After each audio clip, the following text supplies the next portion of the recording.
Viva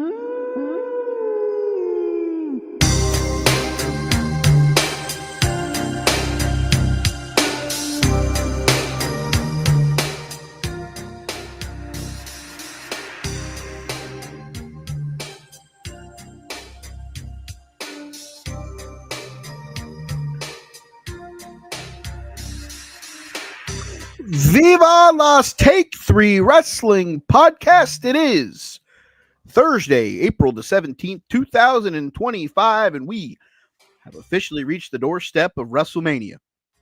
It is me. I am Mikey B. I am joined, as always, by the other half of the Fat Siders, Big Jim. Hey, yo. Skinny Virgil will be here eventually. But without any further ado, let's introduce you to our guest on tonight's show, at least to start the bad boy. From the 3CT podcast, he could probably be the third member of the Fat Siders. Tim, what's up, bud? There's the big man and the medium-sized man.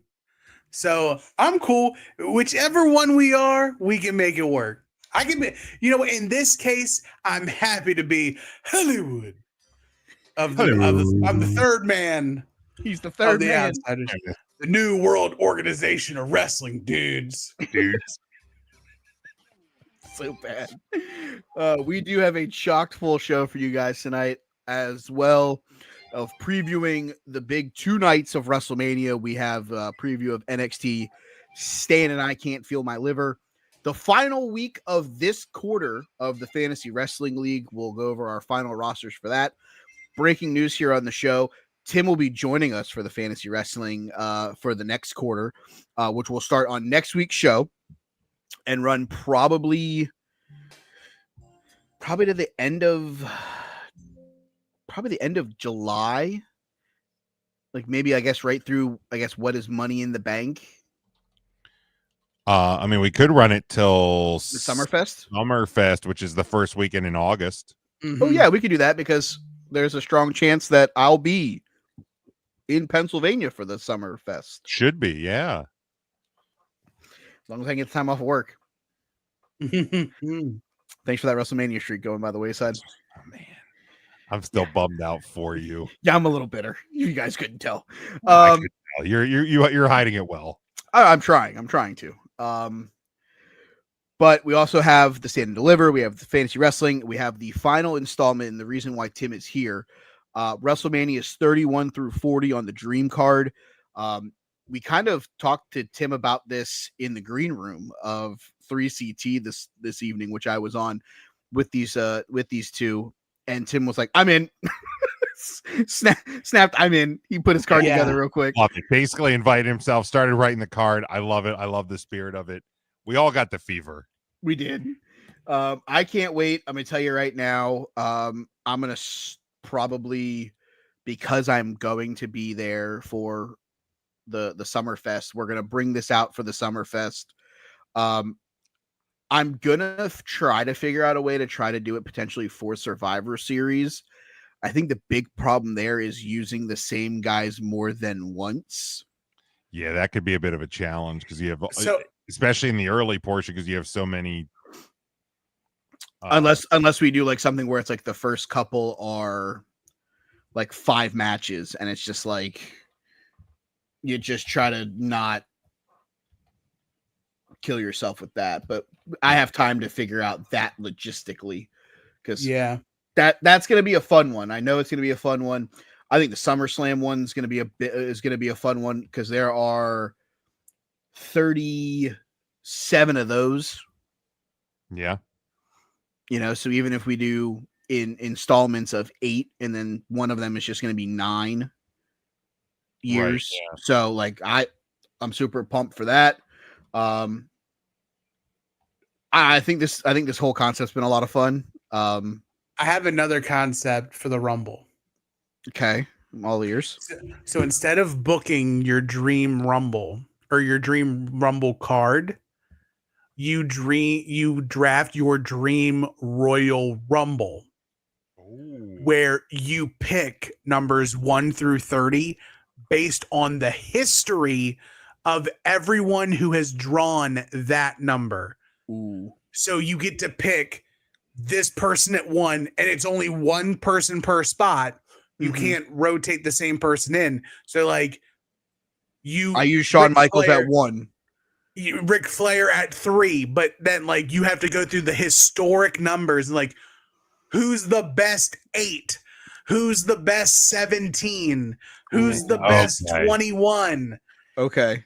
And book your best WrestleMania or book your best Royal Rumble and winner. So it's so good. It is.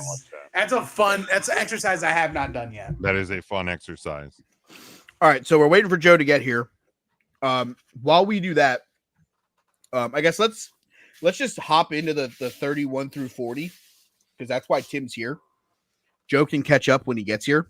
Yeah, he said he'd be right there 8 minutes ago, so I'm not sure. Yeah, he'll be right here sometime in the next 10 to 17 minutes. It's like waiting. Let's yeah, go. so it's like ordering a pizza. Oh, shit. Just somehow knocked myself off the... God, I love pizza. Yeah, I know. Carol's waving. Hi, guys. Hi, Carol. Hi, guys. There's a new pizza. Well, it's not a new pizza joint, but it's one that I just recently discovered near me that they make a boardwalk pizza. So it's where like it's like you would find on like the square beach. pizzas. No, so like it's like a grotto or mac and mango where you have the cheese as the base and then they swirl the sauce on it.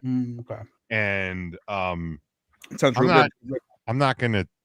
You know what? I'm trying to be a recovering fat, but the first week I discovered I ate 2 of those whole pies in like a week's time when I first discovered it. Like I went full fucking ham on it. But so spoiler alert while we're waiting for Joe. Sorry, Jim, I'm gonna spoil this because obviously I'm coming for your birthday. You know that. I'm aware. Yes. I bought you the Cody Rhodes Funko today. I went on the shop of Major League Baseball yesterday, and I was like, you know what? I'm gonna surprise Jim. I'm gonna try to get him a customized Baltimore Orioles jersey with the number 40 for his birthday. Okay. They don't sell bigger than 2XL in the replica jerseys on the website.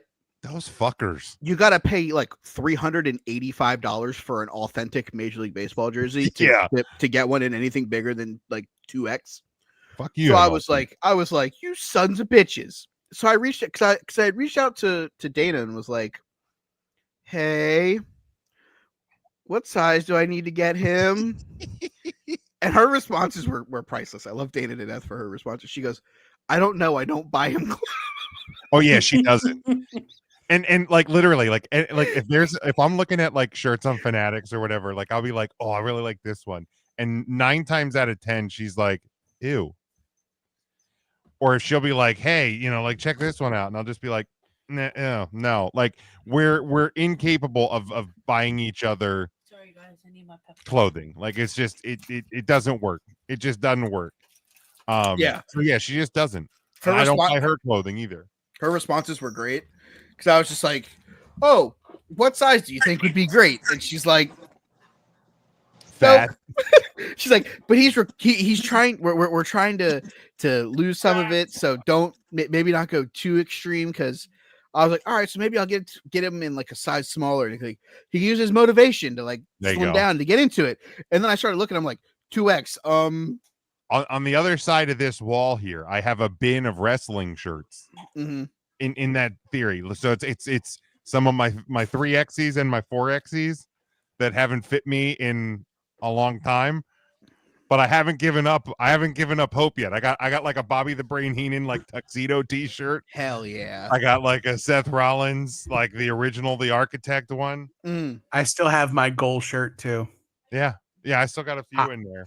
My goal shirt is an original run Captain Charisma shirt. Oh, dude. I used to love that shirt so much, and then I sized out of it, but I'm like, this shirt is too cool. It lives on a hanger. Yeah, in my closet. Yeah, like there's a couple I just don't want to get rid of. Yeah, I have the old Cesaro Tyson Kidd, the gray tag team shirt. Oh, When it's like an extra large, but it kind of fits almost like a large, and I'm like, I'm gonna blow the back out of this motherfucker as soon as I put it on. It's like, Yeah, nope. I've got this baby gap shirt Yeah, I bet you do. that I'm trying to get back into. Yeah. When'd you wear it? When Hasn't you were fit 3? since I was 6. Yeah, okay, that makes sense. I love you, Joe. All right, so Joe's now fashionably here. I've officially wasted enough time. We're gonna hop right into 31 through 40 for the dream card because that's why Tim's hanging out with us to start. We're gonna go with that, so then Tim can boogie out of here. He is the guest. The way that we like to do this is we like to make this the round table. What we do is we start with the title matches, then we work through our wild cards. So we're gonna start with you, Tim. We're gonna start. What is your tag team title match for WrestleMania's 31 through 40? See, the problem with this type of exercise is you need to be very specific about your line of questioning. My tag team title match is from WrestleMania 35. It is the Iconics versus the Boston Hug Connection versus Nia Jax and Tamina versus Beth Phoenix and Natalya. It's WrestleMania, baby. You get as many people on the card as you can. Iconics get their title win. Boston Hug get their friendship meter up. Nia Jax and Tamina try to do it for the family. And we get the Ladies of Doom. Like, this. I don't hate it. This is the best. I don't hate it. Because every other tag match you kind of borrow from somewhere else. You borrow from something else. This, you can get the most talent in one match on the card. Speaking of iconic, You're welcome. Dog, You're iconic welcome. inspiration. Send them home. Let's talk about it. We'll see you Monday, girls. Show My- up. My Hopefully. goodness. Is one of them still married to Sean Spears? Yes. Good. You know what? Good for him too. Yeah. Shawnee Spears. Confirmed. Confirmed one time. That's true. He is. Two. He's a two-timer. Oh. Peyton's got 2 now. He's a two-timer. I mean, He got out of the 10. Tony Khan business. Good for Sean Spears, man. Good He for went him. to go fake fight with his best friend Cody. Heck yeah. The 10-man putting him up. Winning, Scoreboard, we were baby. talking on 3CT about the Miz winning at life. Sean Spears winning at life. Close second. Close second. No, he's third because Buddy Matthews exists. He had Alexa Bliss, and he's got Rhea Ripley. Yeah, But we can't confirm that he's had sex with either one of them. that's a great point. Maybe he's a good Christian boy, and he was waiting to marriage. That's a great. That's a We great just point. can't confirm yet. We just can't Well, confirm it. But Do you Miz- want to see Miz, pregnant Rhea? Miz will always be the number one though because Yes. Maurice is the all-timer. I appreciate how nobody gives Andrade props because they're not sure who is the top in that relationship. Wow. You thought my Nigerian drum fight comment was bad. I'm gonna just so we know the views. I'm not on that list, but I don't agree either. There we go. Got it. All right. But yeah, Oh. that's my tag team match. All right. I'm skirting the rules. You didn't say which team it was. That's I got fine. one. Jim, your tag team title match. All right, since we're starting with the tag title, for the record, this landed at number 10 out of the 12 matches in order in as I picked them. And I went back to WrestleMania 33. We talked about this in the feel good moments over on 3CT tonight. It is when the Hardy Boys returned to win the tag titles versus the Good Brothers, Cesaro and Sheamus, and Enzo and Cass. And Enzo has still never recovered from this moment. I thought he didn't recover from the time that he took that slide to the outside and fucking went. Oh, forgot about that one. He was cruiserweight champion after that. Yes, he was. He doesn't remember that cruiserweight title run either. Oh boy. Joseph, your tag title match. I had to go ahead and go with what I think might be the best tag team match of all time from WWE.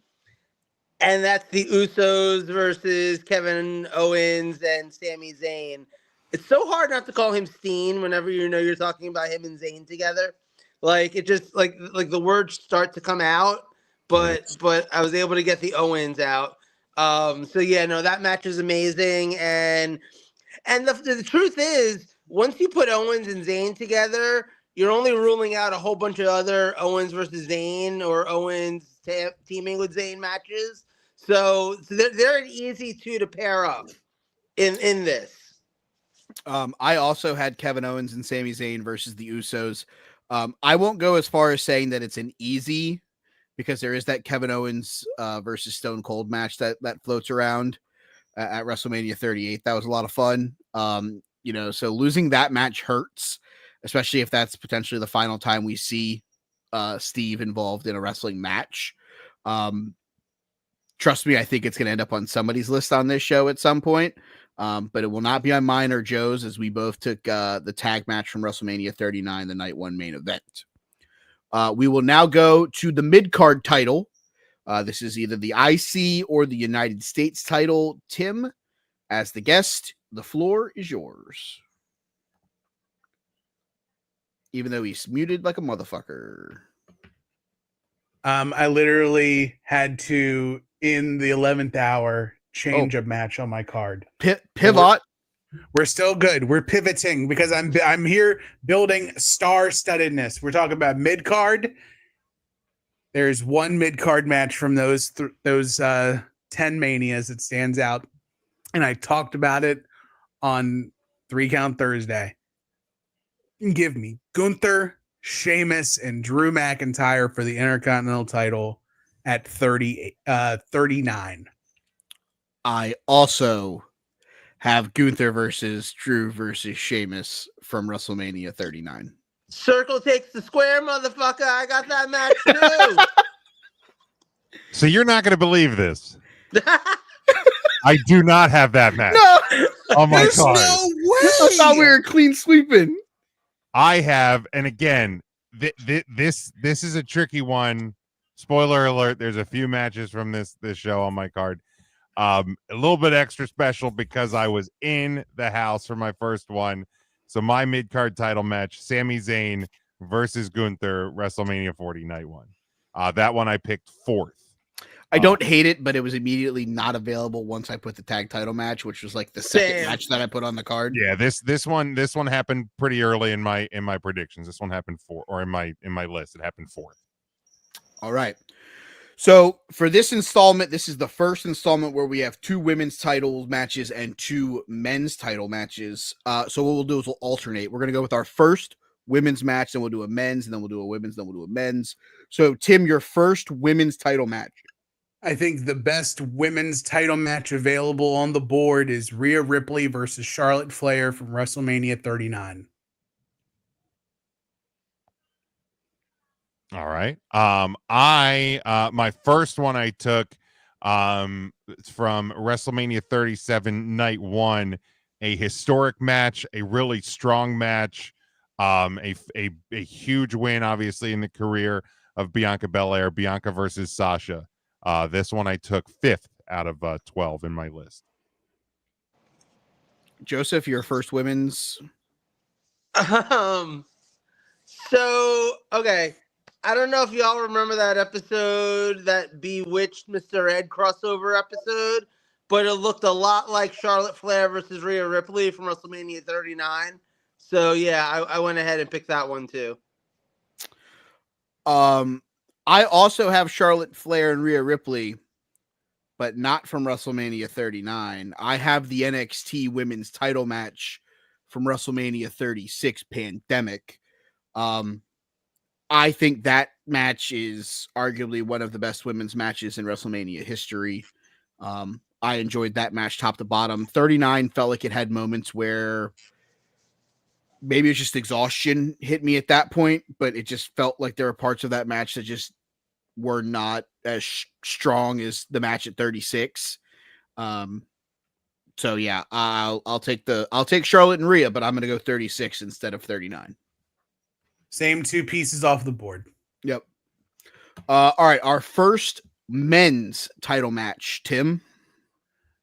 If you listen to 3 Count Thursday, this is the number 1 feel-good match of my life.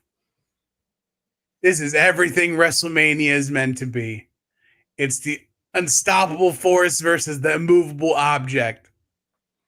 From WrestleMania 33, It's Brock Lesnar. It's Bill Goldberg for the Universal Championship.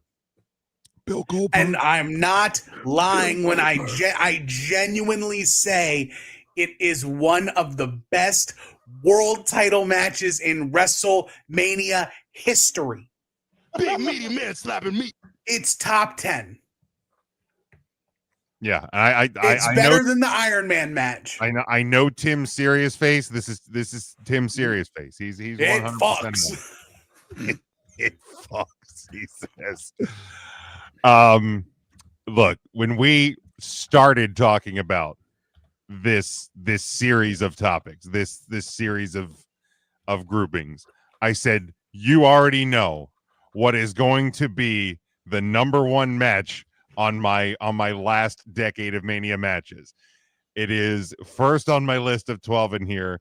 It is easily the main event of the first WrestleMania I was ever in attendance for, WrestleMania 40, Night 2.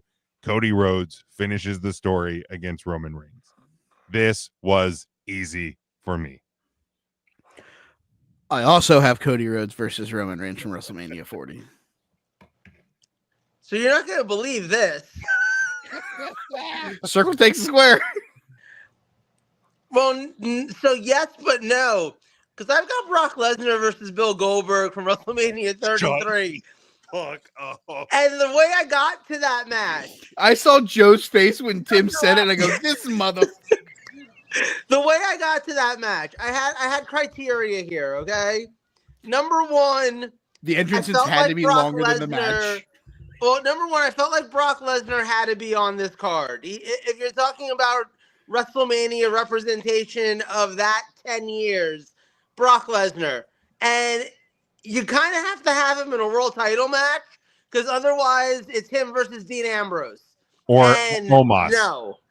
Ooh, that Omos Or match, almost. though. Right, exactly. I almost Let's put be that fair. on. That Omos Brock Lesnar match at 39 was so much better than it had any business being. It really Imagine was. what You're happens not when Brock wrong. wants to give. Right? So I was like, okay, careful what you Brock, wish for. I was like, Brock has to be on here. And honestly, I do love that match. I think that's like 8 of the best minutes that either of those guys ever wrestled in their entire career. It was everything it needed to be, and nothing more than that. And that's why it was perfect. So I'm happy to have that on my card. 8 minutes. That was an Iron Man match for Bill Goldberg. Exactly. Bill Goldberg. Bill Goldberg. Bill Goldberg. All right, so we have gone through the first round. Can I just say for the record, and it wouldn't be on this card, it'd be back on the first card we did of this. But if I put the main event of the first WrestleMania I was ever at on my card, I'd have had Bret Hart versus Yokozuna for the world title on my card. Should have put it Nice. on your card. And whether Bill Goldberg, let me tell you something about Bill Goldberg. Everybody talks about Bill Goldberg. Well, there's one guy that can beat Bill Goldberg, and it's me. He prefers to just be called Goldberg.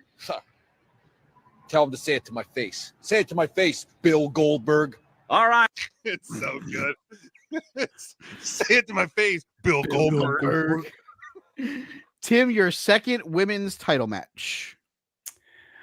I am going to take from WrestleMania 38 Bianca Belair and Becky Lynch.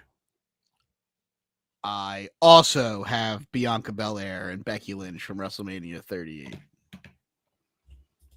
Joe, are you hopping on that train? No, I'm on an older train. I'm from New York. I'm used to the trains being delayed. I have actually thumbs Sasha up. and Bianca from 37. I think that match was amazing. Yeah, really strong match. Obviously I'm not on that train as I already had picked a Bianca Belair match. I did want to make sure I got Rhea Ripley on this one, so it came down to the match with Charlotte at 39 or the match that I ultimately ended up putting on the list. And again, this one is clouded with personal feels. The very first WrestleMania match that I saw in person, Rhea Ripley versus Becky Lynch last year, WrestleMania Night 1. This ended up 5th on my list. Special shout out to the 4 gentlemen in this group chat that did not pick Ronda Rousey at WrestleMania 35 to be involved in their match. Thanks. Fuck Ronda Rousey. That's all I had to say. And because here's the thing, like if this was a Sorry. WrestleMania moment match card, like that match gets on it for me because it's the first women's main event. And she But also in didn't terms win. of the match wasn't good. The match wasn't good. And it was at It's the end the of a finish. 14-hour epic. Like we were all dead. I was sick that day. I'm glad I didn't get tickets to that one in New York because I would have been a miserable fucking bitch. Because I was sick. So yeah, like I beat COVID a year early. Like I had it like the year before the pandemic WrestleMania. But yeah, it just, you know what I mean? I was exhausted. The match wasn't good. It sucks because like it was a big moment in WrestleMania history, but like I haven't even really ever gone back and revisited that match unless I'm just have old Manias on in the background and I'm running through them like I do usually in the weeks up to Mania. Special shout out to Shayna Baszler for, COVID-19 starter and I feel like, losing her but title match. not to go down any kind of rabbit hole, but I feel like there's a topic in there of really big moments that took place during really bad matches in WrestleMania history. Because I think there's a lot more like that Brock Lesnar Undertaker match where Brock wins. It's not a good match. Oh, yeah. Yeah. But it might be the one that gets talked about like almost the most, or at least like top 3 out of Undertaker's entire streak. Almost the most. Exactly. Tim, your Missed final opportunity. Yep. Tim, your final world title match. You gotta put this guy in. Especially with everything being spread out the way that I have the card. From WrestleMania 35, it is Kofi Mania. Kofi Kingston, Daniel Bryan for the WWE Championship. I also have Kofi Mania. Joe, do you also have Kofi Mania? Maybe. I do. I almost didn't, but I do. You almost It didn't? was almost off of my list too. It was almost off because I really, really almost wanted to get Roman, Edge, and Bryan on from 37 because I think that's a fantastic world title match. It's really good. But I didn't. So yeah. You're not going to believe this. I also have Kofi Mania from WrestleMania 35. This went on second. So I knocked out my world titles, my men's world titles, in my first 2 matches. These two were the foundation for the rest of everything else that happened. We got ourselves a yeet. Yeet. Yeet. Yeet. All right. It is wild card time. Again, 6 wild cards. Tim, give me your first wild card match. This was my tent pole number 1 first match because I went in WrestleMania event order to book my card to make it easy on myself. And I took Sting versus Triple H. I get DX. I get the New World Order. I get Sting in his 1 WrestleMania appearance. And I get a not offensive Triple H. There you go. That's the way to do it. For me, this was the very next match after my 2 world title matches. So this match came third. And it will come as a surprise to no one who is my friend. WrestleMania 36, night 1, Undertaker versus AJ Styles. It's the Boneyard match. I also have the Boneyard match on my card. Very nice. Joseph, your first wild card? So I don't have the Boneyard match. I don't. I'm not as big a boneyard lover. I love bones. Just that match Yeah, was you like, do. It's like I'm waiting for it. like That's um, awesome. But I also love Sting, and I also have Sting versus Triple H That's awesome. on my card. Cause Sting. Like literally the only reason. boner Cause power. Sting. I wish he had won, guy. but cause Sting. Power. All right, so we all have one match so far. You got Tim, boner power. I also have my boyfriend Sailor Moon sneaker. Oh, I don't know why it's under my bed. All good. Tim? I actually have two matches because I also have the Ooh, he boneyard got the match. boneyard. nice. All right, I got boneyarded, dude. I got boner power, brother. Wow, so I'm gonna be the only one with a different Undertaker match. That's fun. Yeah. You got boner power. Jim, you're second. My second again should come as no surprise to anybody in this group. But this came seventh as I started to work my women's titles matches in there and my mid card title, and then I had to work on the wild cards. But I went WrestleMania 36 night 2. It is Bray Wyatt and John Cena in the Firefly Funhouse match. Boy, for a guy who doesn't like the pandemic at all, you sure take a lot of pandemic matches.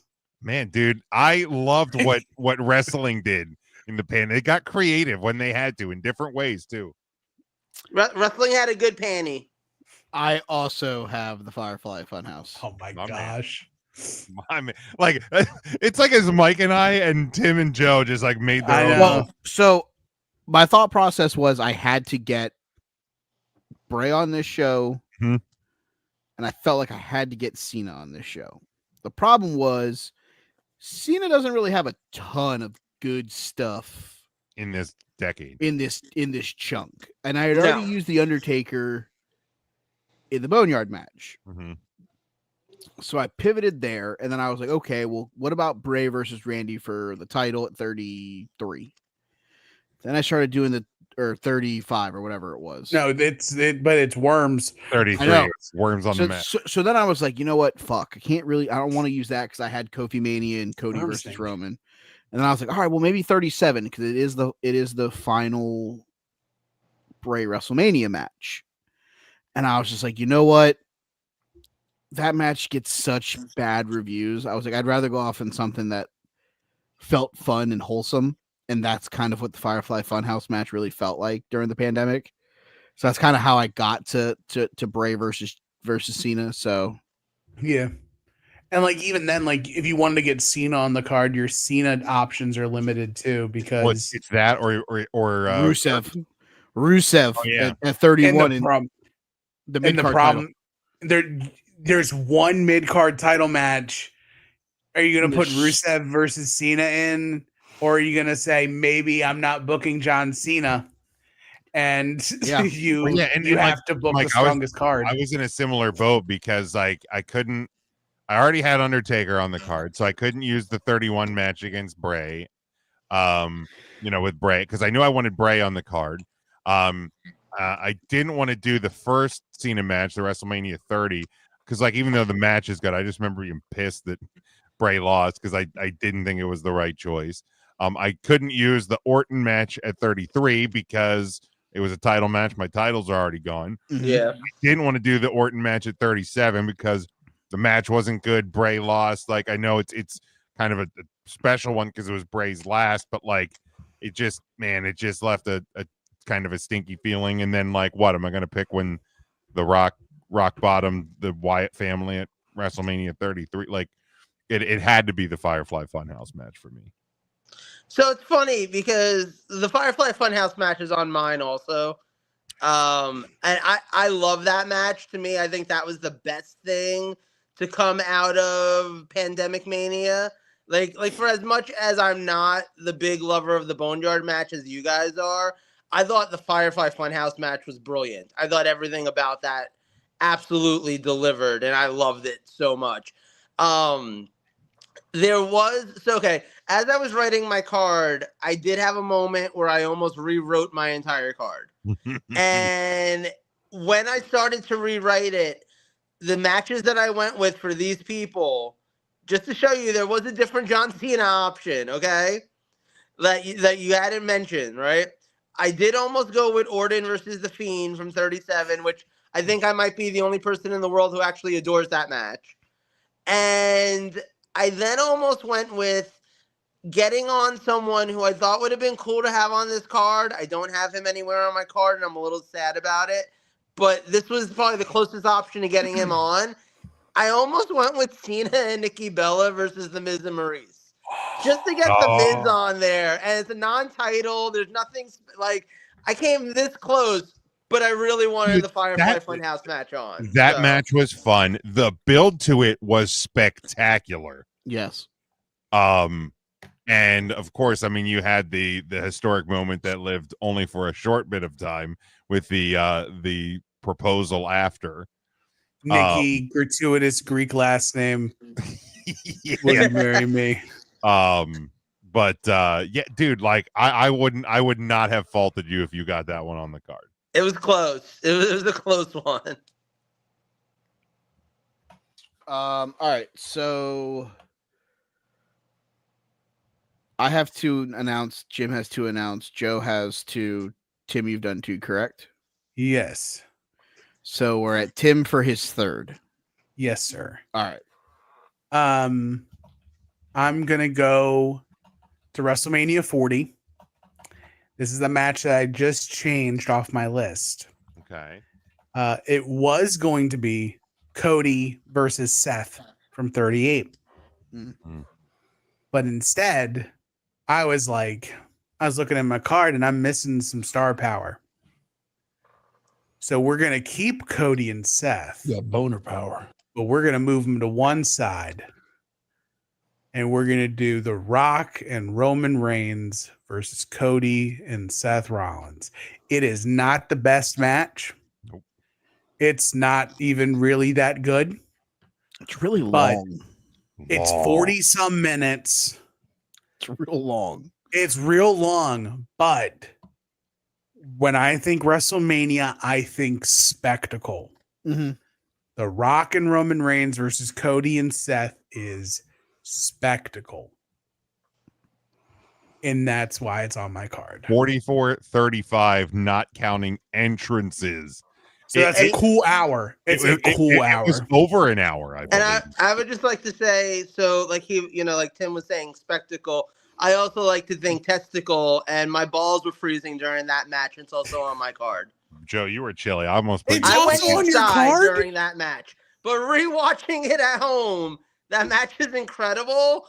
And I decided to put it on my card at the point where I decided that I needed Brock in one of my title matches. I didn't want Roman.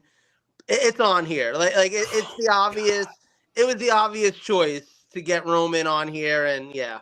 So the WWE did their 50 greatest WrestleMania matches. This was like number 10, right? This was number 6. Okay. Really? And the time of the video on YouTube, 59 minutes and 9 seconds.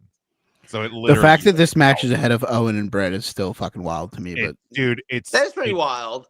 It's insanity. It really is. That's a hot take. But like, my God, the entrances, everything about this is. Speaking of hot takes, I need to read off those hot takes that I read off to you guys, to Joe, after we're done with this, so he can kind of have the same reaction to that last one. Oh no, I'm sorry. That was my fault. That number 6 was the Roman Cody match. I don't even know what the length of time on the Bloodline Bulls match, but it's over an hour. It's over an hour with entrances. I was like, damn, dude, fuck, how's it 6? I think it is above Owen and Brett, though. I think it is like number 10. Yeah, Owen and Brett was what? 11. 12. Was it 11? I thought it was 12. That's like fucking criminally low. I saw this on Instagram earlier today. It's the only reason why I have the list. Reference. Like, here's the is it a twofold issue of, one, they had a Brett match at 2 that should have been 1, and also the fact that, like, the Owen Hart situation. Roman Rock versus Cody Seth was number 20 on the list. It's in between Sasha and Bianca at 37 and Rousey Angle versus Triple H Steph at 34. Look, that mixed tag with Rousey and Kurt Angle and Triple H and Stephanie was better than it belonged. Yes. But no way should that be in the top 50 matches of WrestleMania history, by the way. Matches that it's ahead of: Shawn Michaels, Kurt Angle from 21, Stone Cold versus Kevin Owens at 38, Brett versus Roddy Piper at 8, Streak versus Career at 26, Hogan Savage from 5, Bryan versus Triple H from 30, Absolutely. the Usos versus Kevin Owens and Sami Zayn from 39. That's wild. There's no way that mixed tag belongs in the top 50 matches. It just doesn't. Oh, it's also higher than Ric Flair versus Randy Savage from WrestleMania 8, just so you guys know. Get out of here. The runtime of Rock and Roman versus Cody and Seth, 1 hour, 9 minutes, 42 seconds. Yep.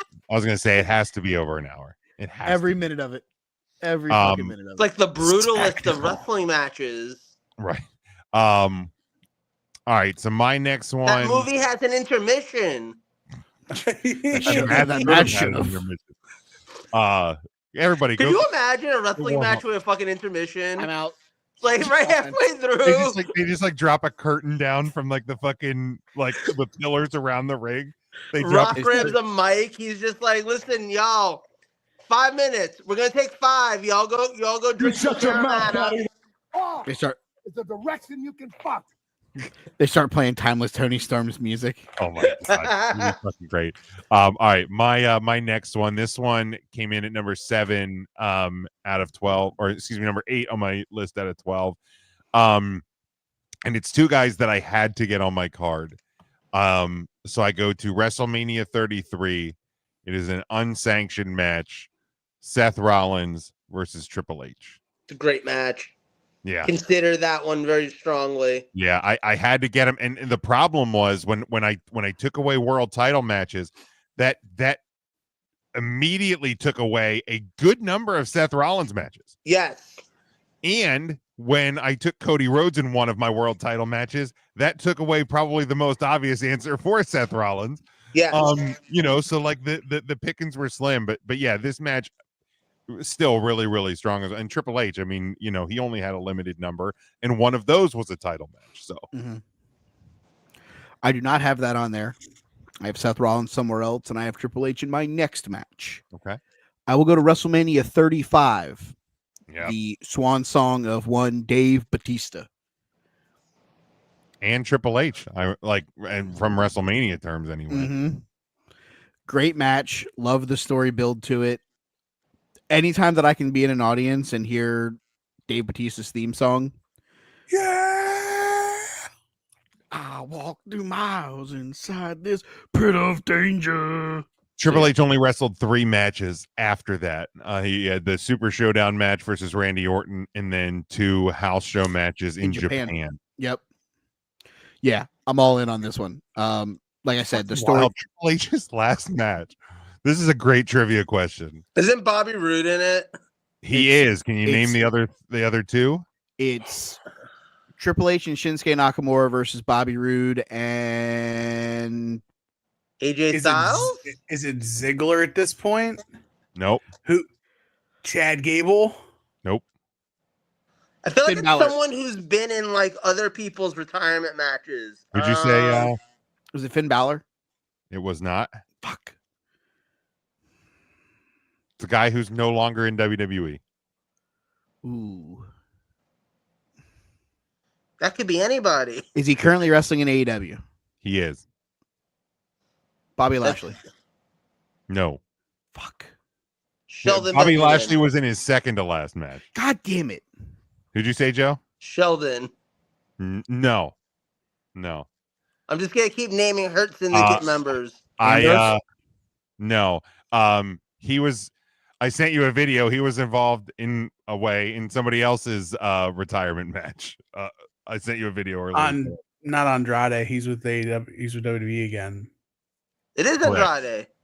No. It's not Andrade. You give up? Yeah.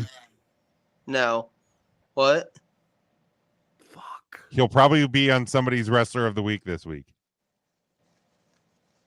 Karrion Kross. No. Oh, dear God, no. He's part of WWE still. This I guy wish he wrestles was. in I wish he AEW. Ricochet. Samoa Joe. Samoa Joe. Fuck. That guy. Yeah, it was Nakamura and Triple H defeated Robert Roode and Samoa Joe. What at a Hell in a shitty Cell. tag team match So that huge, is. man. Awful. Let that be your last match, Triple H. Let you be remembered. Let you be remembered not only for your great successes, but also your greatest failures. Tremendous failure. Tokyo loved that match. I bet they did. Yeah, you know what else Tokyo loved? JBL hopped up on a tranquilizer, cutting a promo on a blow up dinosaur. They also loved 8-star matches in Tokyo Dome, but That's true. No, Meltzer loved those. That's true. that's also true. Tim, your next wild card. I'm gonna take the most obvious of mine on the board still. If this guy's available to you as being a person you can take in a match at WrestleMania, especially 31 through 40, you find a way to make it work. Give me Stone Cold Steve Austin and Kevin Owens. What? The 9th match on my list, Kevin Owens versus Stone Cold Steve Austin from WrestleMania 38 Night 1. Again, I don't because I have the Uso tag match. So does Joe. Same. So. Joe, what's your next? Wait, but just by the way, I saw this pop up on my Facebook.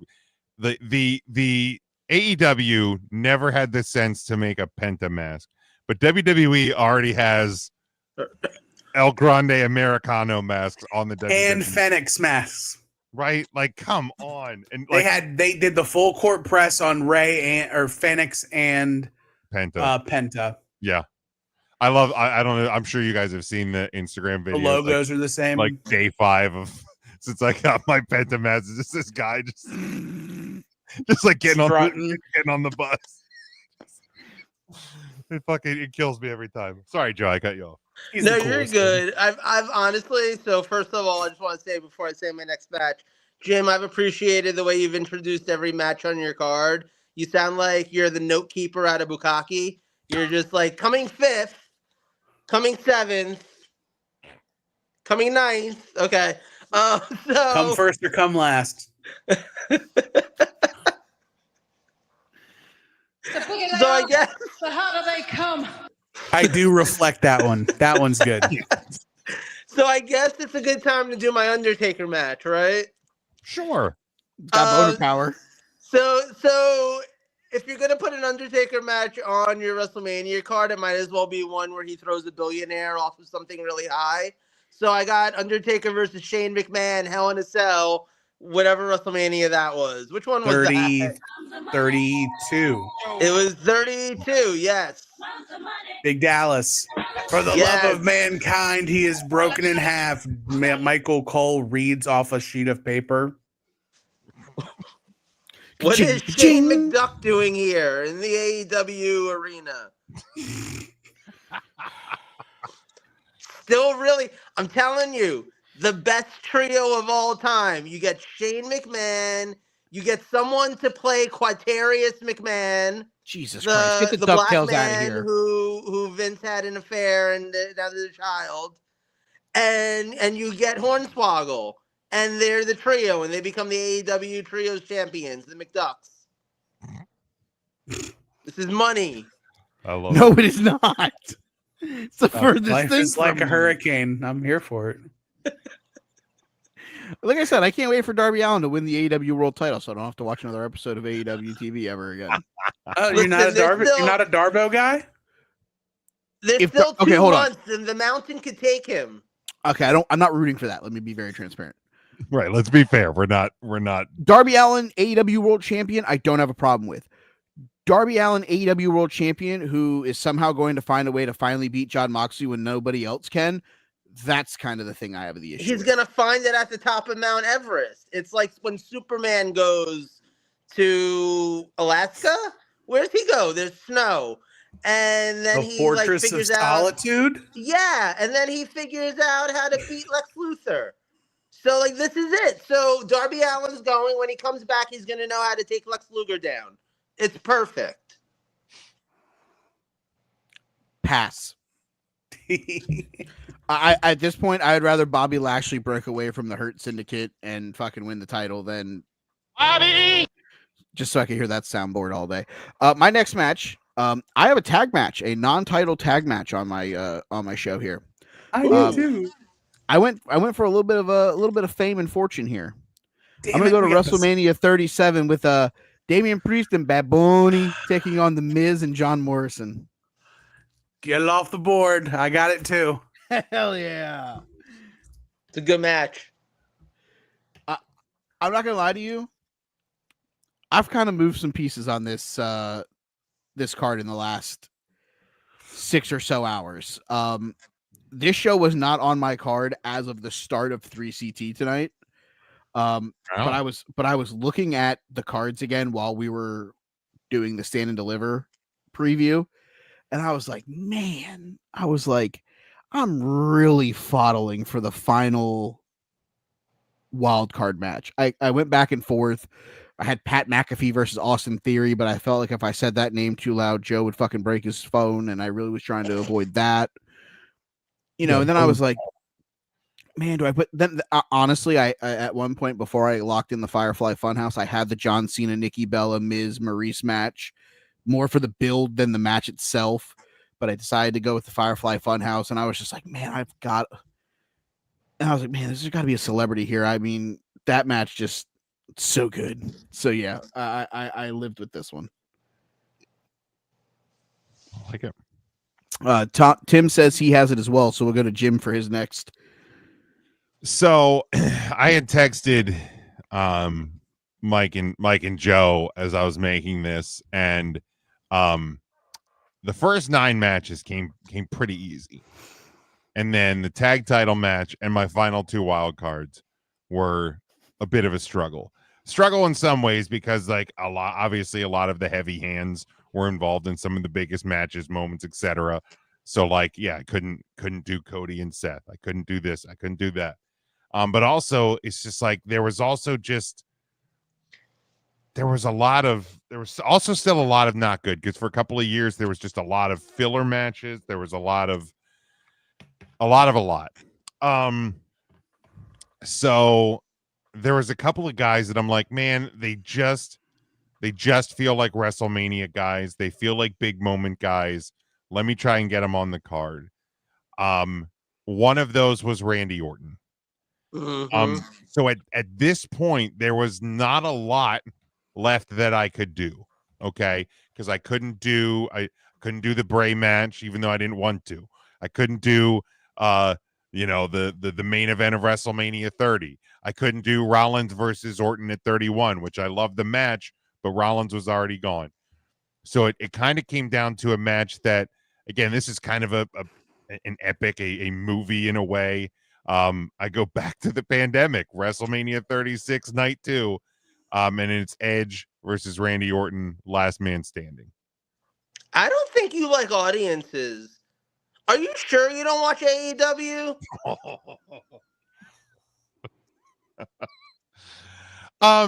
No, it's just when looking at what was left, these matches kind of became like the best of what was left, especially if I wanted to use certain guys. Oh no, I agree. In fact, Orton versus Edge is also on my card for the exact same logic. I was like, I really want Edge and I really want Orton on this show. Oh look, see you at the crossroads. I have both of them on the show in different matches. There you go. But here's the thing too about WrestleMania 36. Like, if you go back and watch those matches, but you put your earbuds in, or you put some crowd ambience on in the background on your Alexa speaker, there was good, really good matches. I give credit to the WWE superstars for doing the best in a bad situation. WrestleMania happening in a fucking warehouse in Florida. And they did the best they could. So there was still good stuff there. But yeah, it's just it's tough. Yeah, I can see that. So Joe also has that, so we'll go to mine. I will go to WrestleMania 31. Before he could commit the heist of the century, he had to take the RKO of the century. Give me Seth Rollins versus Randy Orton from WrestleMania 31. That's my Randy Orton match. That move alone, I think, kind of locked that match in. Especially whenever I couldn't use the heist of the century,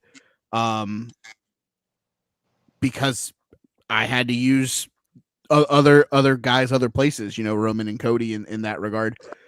So yeah. Tim, your final WrestleMania wildcard. Before I give that my last match, I want to give an honorable mention. If there was a dark match, I could sneak on this. I absolutely would. It is one of my feel good matches. It's from WrestleMania 39, Night 2. It is The Miz versus Snoop Dogg. That will go down as a top 5 WrestleMania moment of all time for me. I wish I could have found it on the card, but instead I decided to go with another match on WrestleMania 39. I'm going father versus son, Rey Mysterio versus Dominic Mysterio. It's a good one. I had it hit the cutting room floor at the 11th hour for me. I had that one on there for a while. What pushed it over the edge for me is Dom's entrance. The entrance, yeah. Oh, dude. Yeah. That's so good. Yeah, I only didn't have that on mine because I didn't want to just book WrestleMania 39. I have 439 matches on my card. Yeah, I think I've got, let me see, what do I got? 1, 2, I've got 3. I would have had 4 if I also went with the Poppy versus Son?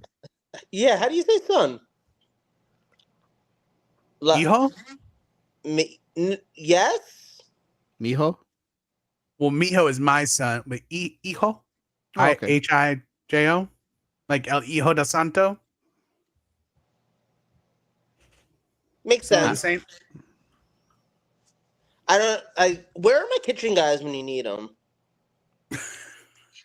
Not in your fucking bedroom, that's for sure. Did you That's see that'd be weird, I WWE suppose. released a Pharaoh t-shirt? Hell yeah, sign Hell me up. yeah. Sign me up. I miss my cousin Charles. Dog. Pharaoh I want them to do the Death Row Records Robin big rendition of the photo where it's Cody, Pharaoh, and Brandy as Snoop, Suge, and Tupac. Love it.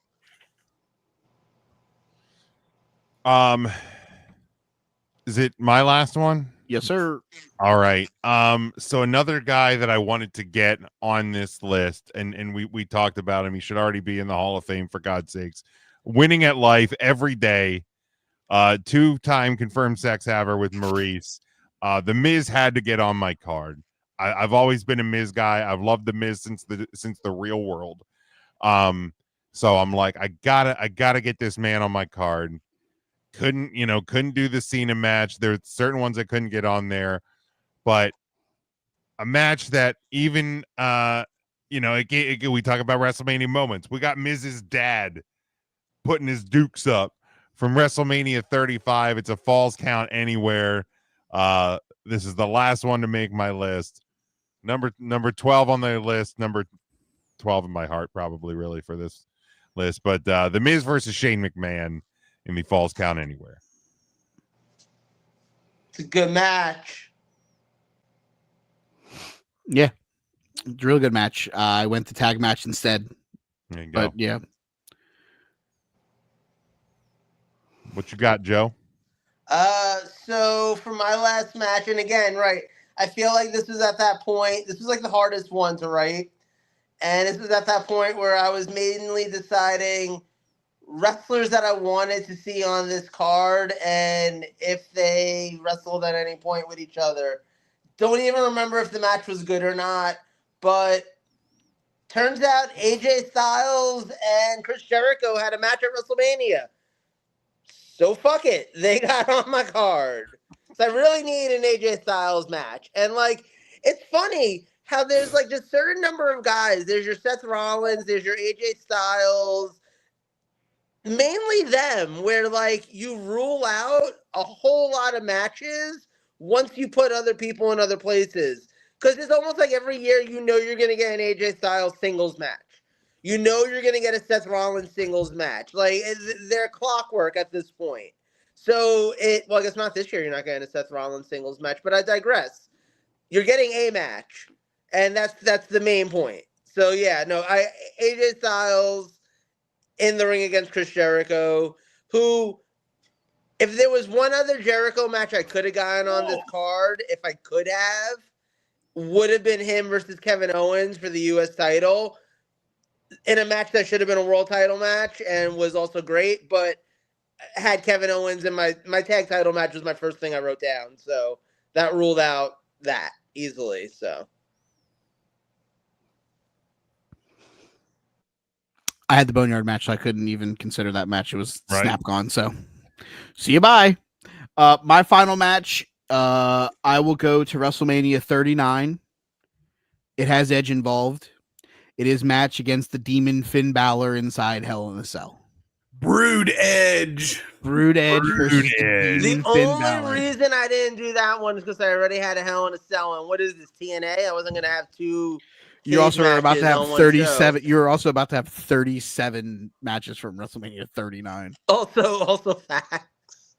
That might be my favorite. Okay, so I know that 40 is absolutely a fantastic WrestleMania, and obviously, like, I love being there and stuff. I think 39 might be my favorite of the recent, like, 5 or 6 years worth of shows. I think 39, there was a lot that really worked for me with 39 those two nights. I think everything since 37 has been great, like, but I think 39 was a particularly fantastic show. I think the streak is 38, 39, 40, and I really think that, like, and this will be my one little piece, is like a segue from talking about the history of Mania to the present. On paper, this card kind of feels a little weak in certain areas. I think it might over deliver. And I think that 41 has the makings of being a WrestleMania 9 type event where maybe it's not it doesn't have all of the great matches, but it's going to be talked about as being one of the more remembered WrestleManias. It's 10 years from WrestleMania 31, which I feel like was very similar. Like the WrestleMania 30 build was great. WrestleMania 30 was great. And it, like, the next year felt kind of let downy because it's like, man, there's fucking Brock and Roman and Taker. You had to build to a Taker match that, oh my God.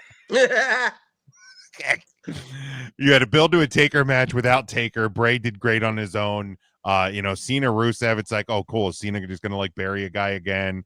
You had like a women's tag match for like no title. Like the card, like going in, it was like, man, the build kind of stinks, but like the event was great. And I feel like it's first off, I agree with Joe. Like, 36 got hamstrung by what it was, but overperformed in some ways. Just given the circumstance. But yeah, coming out of the pandemic, 37, 38, 39, 40, 4 straight really, really great, strong WrestleManias, good builds, great events. Eventually, you're gonna plateau. You're gonna feel like you're tipping back down. And I'll give credit to a one of the former Take 3 guys. On EJ's wrestling show, his co-host Rob brought up when they were talking about Mania this year. He's like, this kind of feels like less about WrestleMania and more about what's coming after Mania. And that kind of happens sometimes, is that a lot of times, like last year, everything was about the end of the story, the end of the show is WrestleMania. Sometimes Mania is the new beginning. That's kind of what I feel like what this one is. So like, the build to it, how we got here, a little clunky at times, but like coming out of it, there's so much more. And I know we'll probably talk about it when we're doing our preview, but like there's so much potential for a lot of things to happen at and coming out of this Mania that yeah, I agree. Like this is one we're going to talk about a lot different than how we talked about like last year's, for example. I mean, I'm hoping that it ends up being another fantastic show. I think it's got the potential for it. Like you said, I think there's a lot of matches that your hype isn't necessarily huge, but the performers are there. The talent is there. If it's the right crowd, the right night, the right moment, and they hit it out of the ballpark, it's got the potential to be incredible. Like, look, I remember going into 39 thinking, okay, this IC title match is going to be something. And then it turns out to be one of the best triple threat matches in like WrestleMania history. The IC title match that year. You know what I mean? Yeah. Like there's always the potential for things to just go out of the ballpark. And I think that's great. But like for me, and I was just thinking about this while you were talking too, I can't think of another 4-year WrestleMania stretch that was as good as 37 through 40. And like there's no like because looking at these cards from the early 30s, man, like trying to pick matches from like 32 through 35 was rough. There were some not great shows during that stretch. And I say that, I feel like whenever you go to a show, you always have a little bit more enjoyment out of it than if you just watch it at home. So I say that having gone to all of these Manias where like, the hindsight now looking back at it is when I can be like, oh yeah, that wasn't really a great show, was it? Like it was great to be at. It was great. It was great to be there. It was great to have the experience. But damn, that was kind of rough, actually, when you think about it. That was Roman Reigns versus Triple H. That was Roman Reigns versus Undertaker. Like what? I have the WrestleMania 30. Like I'm looking at it right now. The WrestleMania 32. They did a really neat poster of the card. Yeah. And like the poster's really cool looking, and the logo's neat and everything like that. And the card on paper is like, oh, they should. I mean, you had the women's triple threat, which was great. I'm not taking anything away from that one. When you look at like the card, you're like, this is pretty solid. Brock Lesnar and Dean Ambrose, like that should be good. AJ and Chris Jericho, like but man, you like, and the build was really strong going into that one. And then like we got to the show, and for me, it was just like, oh, I hate this WrestleMania. Like it's just it's one of those shows where like it's like an immediate peak at like one match, like the women's triple threat. It's like that was great, and then there was other things that happened. Was that the first Dallas WrestleMania? It was. The thing I remember the most about that show being there, the thing I remember the most is that they kept flashing up like "Let's go New Day" or "New Day sucks" or something during the New Day match, and on that huge ass screen. And it was the only time they did it all night for anybody. I feel crowd thing. Yeah. Oh wow.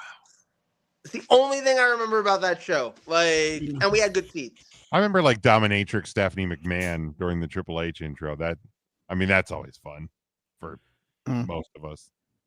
Yeah, I'm good. Joe, you made a really great point about like 4-year runs of Manias. And it immediately got my head thinking like, and every kind of 10 years, you can maybe kind of clump 4s together. Like the first 10, 5, 6, 7, 8. You have Hogan Savage, you've got Savage Hogan, or you have Savage Hogan, you have Hogan Warrior, you have Warrior Savage, and then you've got Flair Savage, Hulk Sid. So like, plus you got Brett Piper on 8. So like that 4. And then like the middle 10, 18, 19, or 17, 18, 19, 20. Like that might be your best 4 stretch. It might be. Yeah, like the 20s, 24, 25, 26, 27, or no, 23, 24, 23, 24, 25, 26. would be like that middle of like a year stretch with like the WrestleMania being really big back in Detroit. You've got the rebirth of the Orange Bowl or the Citrus Bowl. And then you've got the 2 Shawn Michaels matches at the 25th anniversary of WrestleMania. That's not how anniversaries work. And WrestleMania 26. And then like 30, that's where we get into that pocket, right? 37, 38, 39, 40, or 37 or 38, 39, 40, 41. Like either way, because I think that there's a good possibility that like 37 and 41 will have a similar feel because both of them were very like transitional, where 37 is okay, we're coming back to fans, we're starting to ramp up. You don't get 38 really without the hard work of 37. Right. And I think 41 is the come down from all of the hoopla from 40, right? 40 answered a lot of questions. Cody finishes the story. But now I think it's a brave new world, or at least I hope it's a brave new world. And I hope that they like really open up the creativity and go somewhere instead of just giving us one interesting thing in wrestling, which is the John Cena heel turn, and then making us all happy with that. And then give us just more heaping helpings of the newest version of Vince's cartoon wrestling. Right. I agree. All right. That is the dream cards. Timothy, are you hanging out or are you I'm gonna bounce. I'm trying to put in as much brownie points time as I can. I borrowed some of the bank today to do this with you guys, but I'm happy. So I got a lot of dues paying Friday to go out Saturday and be indisposed most of the day Sunday. But boys, thank you for letting me participate in this. This was super fun. Anytime. You're always man. welcome here. Love it. Thank you, boys. You're the best. Sir. Happy WrestleMania to you and those who celebrate. Hell yeah. Shalom. Shalom. He hit the shalom. Of course he did. He did. All right. He absolutely did. He hit the shaloms. He shalomed. I hit the Shabbat.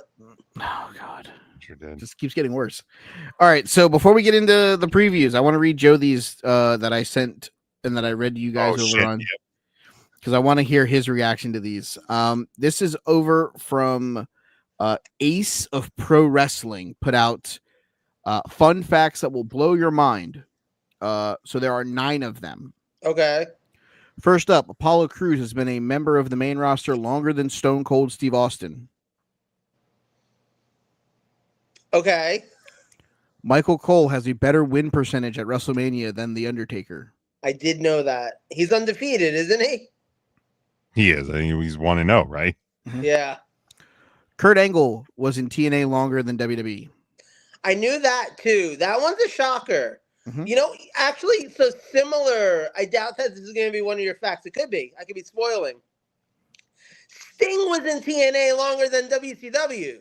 That is not one of the fun facts, but yes, I knew that as well. Like people had runs in TNA.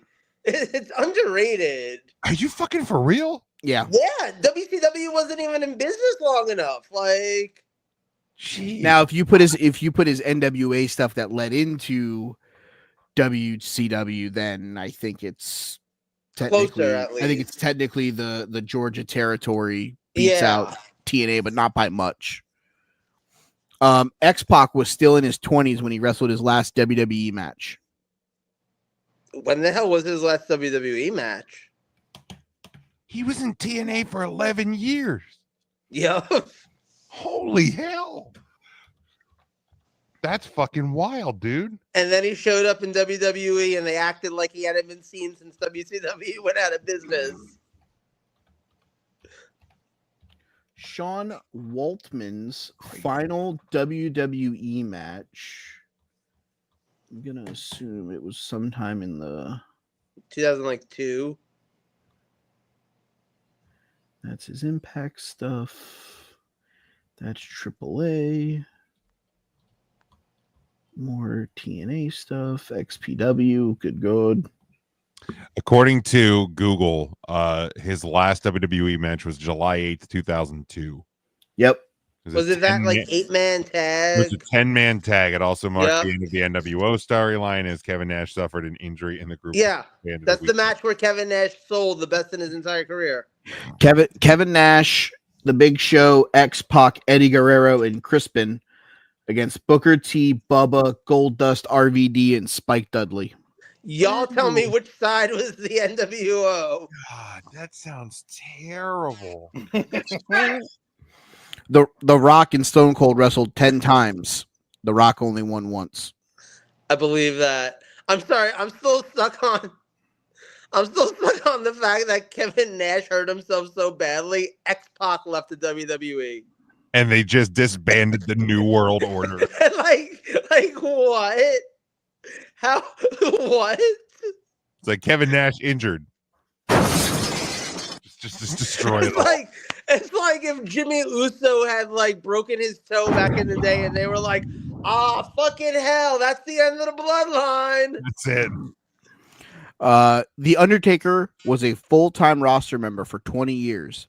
The Miz has been a full-time roster member for 19 years. I did know that. I did see that I'm recently. telling you, man, put some respect on the Miz's name. Can we be honest here? It's a shame that he's not on the WrestleMania card somewhere.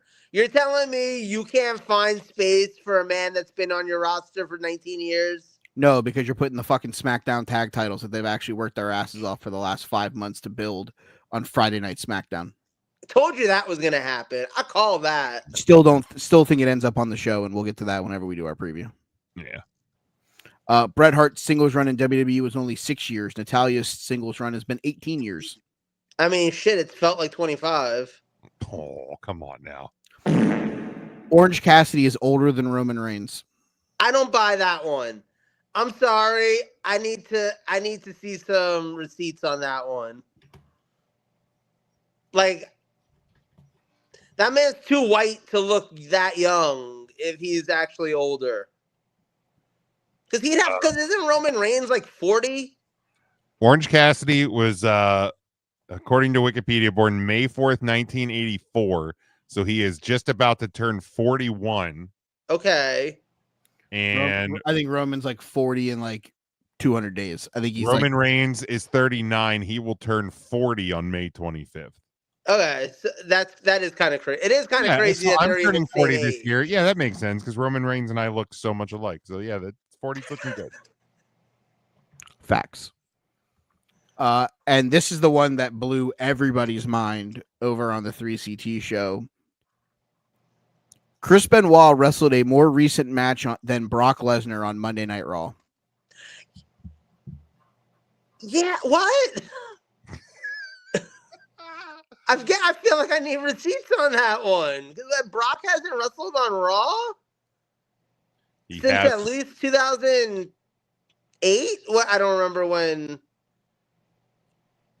I don't remember when he Bowflexed himself. 2007, July Okay. 7. Yeah, I looked it up and he wrestled. It was in like 2000. It was like July of 2002. He beat Tommy Dreamer in a Singapore cane match because everything after that, the bell never rang. Yeah, bell never rang. Oh, that's right. He I looked attacked it him up on before the Cage bell Match. rang. I looked it up on Cage Match. Mm-hmm. Yeah, we went through Cage Match because everybody said the same thing. Oh, the tag match, I'm like, the bell never rang. He took out Cody before the bell rang, so it doesn't count as a match. Like, wildest thing I think I've read on the whole fucking internet. I was just like, what do you mean? Yeah, it's So who is a bigger CM Punk hater? Is it Jack Perry or is it Chris Benoit? Because he didn't want to put Punk over so badly that next night that. Nope, we're moving on. Nope. Oh, Nope. Pivot. Absolutely not. Do we want to do takeover quick? Do we want to run? Yeah. Let's rip through standing. I can't feel my liver. All right, let's. Good God. Because Joe's gonna make me not be able to feel my liver. Joe was just gonna do a thing. We made a decision. I never said nothing. He was gonna do a thing. So let's just stand and deliver here real quick. We will start because this is Saturday, 1 p.m. Eastern Time, T-Mobile Arena in Paradise, Nevada. We start with a fatal four-way tag team elimination match to determine the number one contenders for the women's tag titles. It is the Meta 4 taking on Fatal Influence, taking on Gigi Dolan and Tatum Paxley, taking on Cora Jade and Roxanne Perez. Mike. I said it on 3CT. I will double down. Give me Gigi Dolan and Tatum Paxley. All right, Joe. Remember when Roxana Perez was going to fight Bailey on WrestleMania? Oh, those were the days, huh? Yeah, WrestleMania 42 from beautiful New Orleans, Louisiana. I feel like WWE started and stopped like 8 different storylines and feuds on the road to WrestleMania this year, and that was one of them. That was one of them. That said, give me the metaphor because I really like the pun. Very good. Who did you take, Mike? Gigi and Tatum. Respectfully, I will take Cora Jade and Roxanne Perez. Then we get into the main card. We got the ladder match for the vacant NXT Women's North American title. Zarya, Kelani Jordan, Sol Ruka, Izzy Dame, Lola Vice, and Thea Hale. Mike. I said it again. If Sol Ruka had not won the speed title on the Twitter, she probably would have been my pick, but her and Zarya keep breaking the internet, so I'm going to go ahead and take Thea Hale. Joe. Yeah, give me, what was her name? Lola Bunny? Lola Bunny Vice. Yes. Close. That's the one. And like I did on 3CT tonight, I will take the other half of the speed champion duo that is breaking the internet. I will take Zarya to bring a second belt to the fun. They are breaking the internet so hard over on the social medias. Fatal four-way match for the NXT Women's title. Stephanie Vacker taking on Julia, Jordan Grace, and Jada Parker. Mike. I'm going to take the champion to retain. Give me Stephanie Vacker. All right, Joe. I'm going to take Jordan Grace to win. Yeah, I feel like if it is going to be a title change, it is 1,000% Jordan Grace. But I'll stick with the champion to retain this time. There's still more events coming up this year. Jordan Grace will have her time. Tag team match for the NXT tag team titles. Fraser and Axiom taking on Hank Walker and Tank Ledger. Those are real names and actual people. For Axiom's okay for at least another couple days. Give me Nathan Fraser and Axiom. Joseph? I don't know who the fuck the other two guys are. Hank and Tank. Hank and Tank. I mean, it's just got a great vibe to it. It does. It's a great vibe. It's a fantastic vibe. Hank and Tank. I want Hank and Tank, man. I don't know who they are. I'm not even sure if they actually go here, but yeah, give me Hank and Tank. Singles match for the NXT North American title. Ricky Saints defending against Ethan Page. The Revolution will be televised. Give me Ricky Saints. Ooh, I'm going to take All Ego. I want to see this feud continue. It can still continue, possibly, maybe, but I think Ricky Saints does retain. Then we got a 6-man tag, the D'Angelo family taking on Dark State. I'll take Dark Matter. How many matches are on this card? Damn. 7. Wow. That's new for NXT. I think they've been doing longer cards in the Shawn Michaels era. Have they really? Yeah, we're trying to keep Joe awake. We're doing our best. Yeah, I'm sleepy. We're fighting time here. Let me. I don't even remember who's fighting in this match. Dark Stakes versus the D'Angelos. Dark Stakes. Oh, always bet on the family. I like Dark Side of the Moon to win this one, and triple threat match for the NXT title. Oba Femi defending against Trick Williams and Javon Evans. Oba Femi. Fuck it. I want Jabbar Evans to win. Jesus. Did you just call him Jafar? Jafar, either way, probably not great. Obafemi, I think, has the gets the victory here. All right, so that closes out NXT, and that just leaves the big one. Let me see if I can get While we're doing that, do we want to make any moves on the fantasy wrestling? Can we do that off air? I'm gonna fade real quick. I mean, we say do it off air and then we never do it. So if you want to lock your roster in, that's fine. Because yeah, I mean, I just have a couple I can run quick. Or Joe, if you don't want to do any changes, that's what I'm saying. Yeah, I'm good. So. Like you and I can run them. We'll do it. We'll do it tomorrow. Picks, then you and I can run them even after Joe leaves. Yeah, it's fine. All right, Mike, you want to lead us through WrestleMania? Let's do it. WrestleMania night number 1 from Allegiant Stadium in beautiful Paradise, Nevada, aka Viva Las Vegas. We will start the Raw tag team titles, as I call them, because I can never remember what the fuck the difference is. World tag. This is the world tag.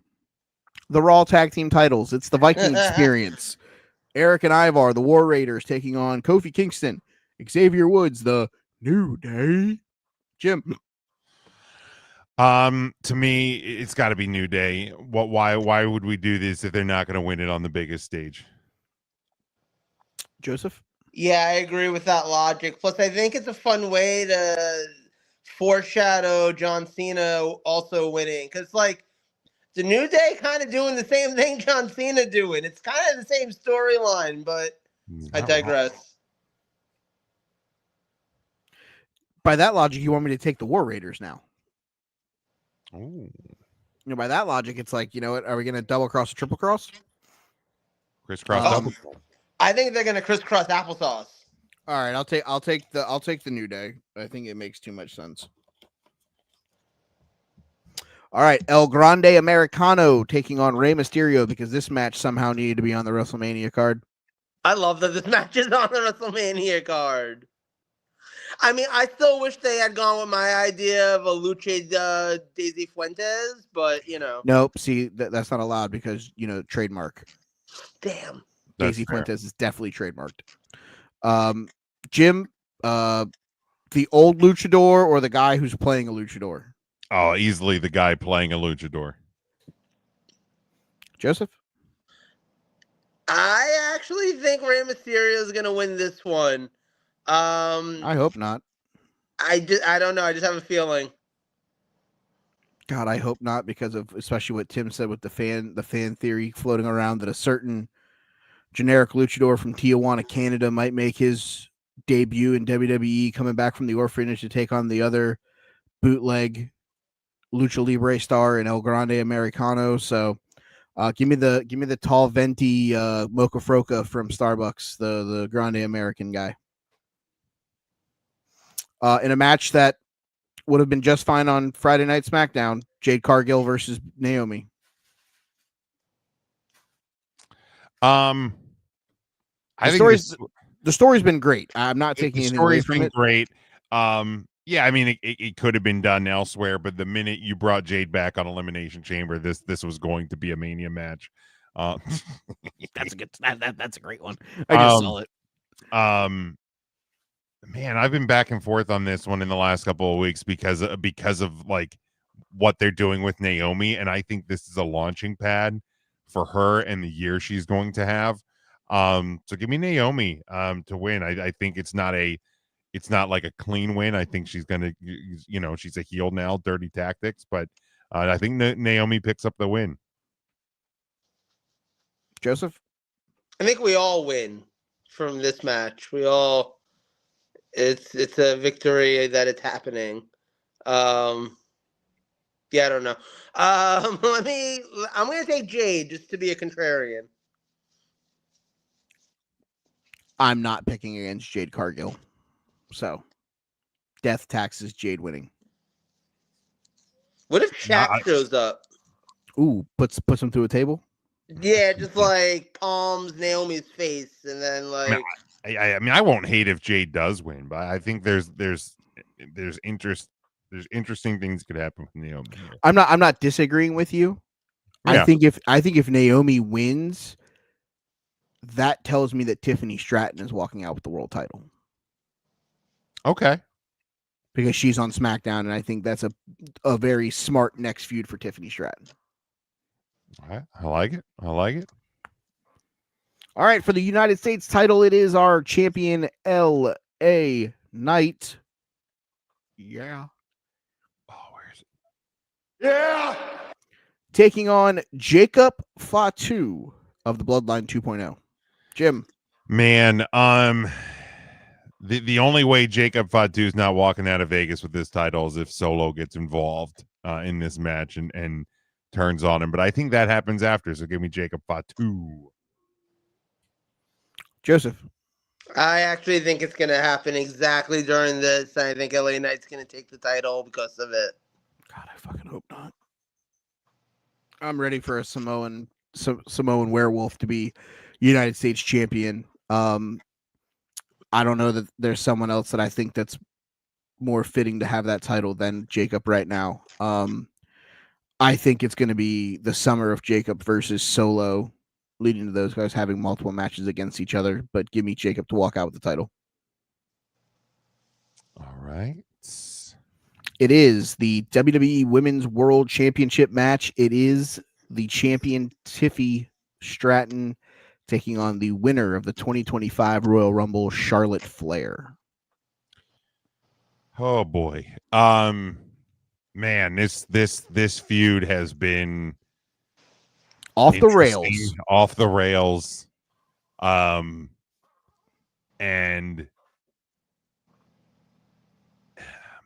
I said it to you guys on 3CT. I will reiterate it here. Everybody has said the Tiffany Stratton title run has not been good. It hasn't had that moment where you're like, she's the world champion. There ain't a bigger person to have that moment than Charlotte Flair. Yeah. And here's the thing, like, obviously I can see Charlotte Flair winning this. But you also start to wonder how many title changes then are we getting on this show? Because I already have the US title changing. I already have the tag titles changing. We have a world title match to predict. I don't think every title changes. So I think Tiffany gets the win. And it's more of a launching pad again, as we were talking about with Tim. Like, this seems like a Mania where it's about what comes after. Well, what comes after is how do you build off of Tiffany Stratton beating Charlotte Flair? So give me Tiffy. Joseph? I can agree with all that. And honestly, I don't want Charlotte Flair to win, so I'm not going to take her as the winner. I think there's a lot more. Want her to win. Huh? I don't think any of us want her to walk out of. No. I do think, though, there's a lot more room to grow for Tiffy if she stays champion. Because like you said, she's over there on SmackDown. You have a newly healed Naomi. You might have some other elements. I mean, look, we're coming out of WrestleMania. You can always move some people around and, like, make a lot of things happen. And, I mean, the way Charlotte's been the last couple of years anyway, like, I don't know what she's doing after WrestleMania. I don't know that she's going to, like, not just disappear for 2 more months and then come back in time for SummerSlam or whatever the case may be. So, yeah, I think Tiffy's going to win this one.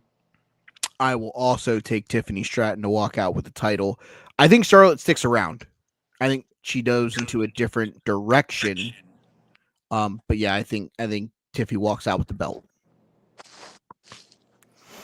All right, for the World Heavyweight title, the match that has been rumored to be the opening match of night number 1, it is the Ring General Gunther defending the World Heavyweight title against the 2025 Royal Rumble winning main event Jey Uso. Man, it's a bummer that we have to have Roman, Punk, and Rollins closing this show, because I feel like in the last couple of weeks that this truly has become a main event caliber match. With the way they've really flipped the switch on this build. But I think it's going to be a great way to open WrestleMania, and I think the only way to really set the tone for the 2 nights of WrestleMania is a Jey Uso victory. He doesn't have to be a 6, 7, 8, 9 month world champion, but it's about the crowning moment of main event Jey Uso, a story in itself that's been multiple years being told. Give me Jey. Yeet. So I hate to say it, but I think Gunther is going to retain the belt here. I think there's, again, to go back to what Tim was saying earlier, what you've already reiterated, I think this is a big mania about what happens next. I've been thinking a lot about this, what happens next. Something occurred to me last night while I was thinking about what happens next. In roughly about, what are we in, April now? So about 7 months from now, there's a little thing called Survivor Series. There's a little match called War Games. Right now, there's no obvious War Games match taking place. There's just no obvious direction for that match to go in. And you got to start building the seeds now. And I think they've been building the seeds for a couple of months now. I think Jey Uso loses here because I think by the time night 2 is over, Jey Uso's a bad guy. Okay. And I think that mostly works if he loses the title on night 1. Look, what WWE wants out of Jey Uso this WrestleMania is 70,000 people yeeting with their hands and all that. You're going to get that at the entrance. It's going to be the first entrance that the audience hears because it's the opening match on the first night. They're going to be hyped. They're going to be electric. You're going to get all of that you could put in all of the videos you want for the rest of all time. You don't need him to win the match. And especially if the storylines go where I think they're going, it makes more sense if he loses. And I hate saying it because I love Jey, but I think that's where we're at.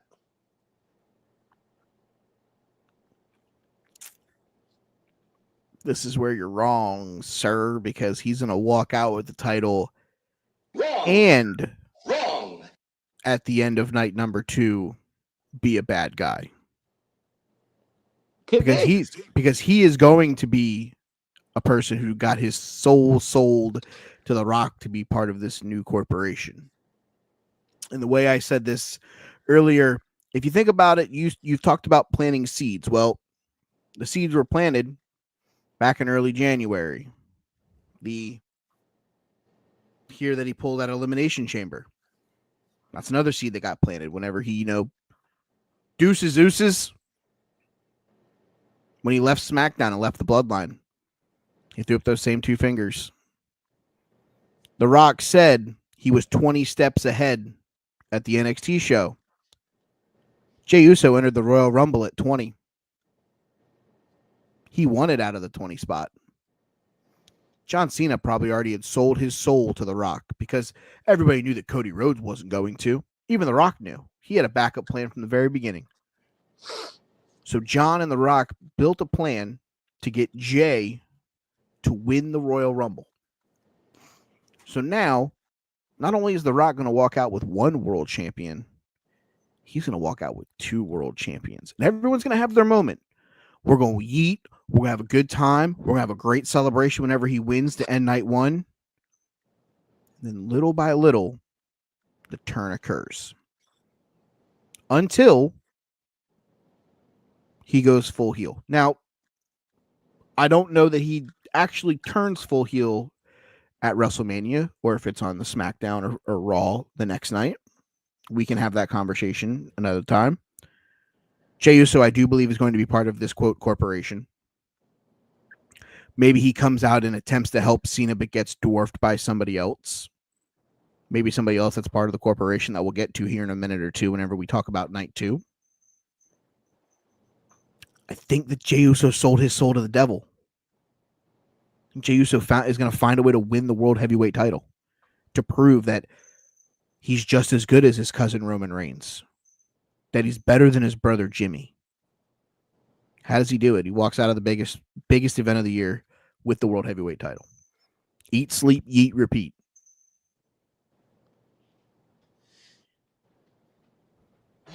Now, the fun one. The main event of the night number 1. Triple threat match. Roman Reigns, Seth Rollins, Phil from Chicago with Paul Heyman in his corner. There's so many different routes that this match could go. There's so many different things that could occur. That being said, Jim, I will let you have the floor first to tell us what you think's going to happen in this triple threat match. Yeah, man. It's wild that every guy could win. There's a legitimate shot every guy wins. There's a legitimate reason why and how every guy could win. There's a legitimate reason that Paul Heyman could help every guy in this match win. It's the story, the build, everything to this match has been spectacular. We win with this match. This is absolutely a WrestleMania main event. But to me, I think that similarly to last year, there's going to be elements of Reigns getting caught up in the Rollins hoopla and Rollins' hatred of Phil from Chicago. And I think CM Punk's this version of CM Punk from a like wrestle science match science standpoint has proven to be very smart, and he's going to take advantage of the pitfalls of the other two. And I think CM Punk wins his first ever WrestleMania main event. Joseph, you muted, dog. Ooh, I like that. I like that a lot. I almost want to choose it just because I like it so much. Mm-hmm. But I think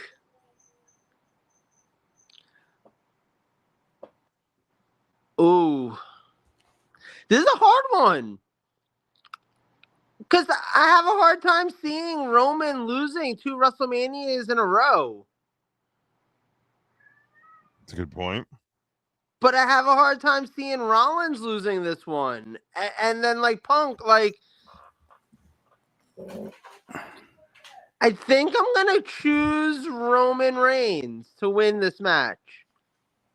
Okay. You know, there's been a lot. Triple H has literally said, like, look, when it comes to moving the needle and selling tickets, Roman, he does it more than anybody else in the entire company. I think that's reason enough. It's like, look, Hogan didn't have to fight for the world title at the end of every WrestleMania, but he did have to win. I think that might be where we're at with Roman, you know? So, like, I think Roman gets the win. I am going to go the route of Seth Rollins. I think it's Paul Heyman that ends up costing both his friend and his tribal chief.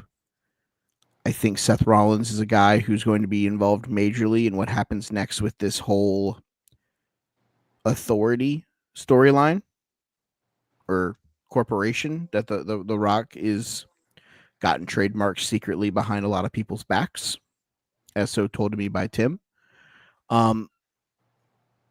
Yeah, sign me up for this. Sign me up for all of this. Sign me up for the entire thing. Paul Heyman costing his buddy and his tribal chief. I don't know that there's another way that this works that isn't that great. I think it's fantastic if that's the way that this goes. I will be all in for this to be the way that this match ends up turning out, because it leaves all 3 of them with different routes to go that could still be intertwined with each other. Yeah, it's so good.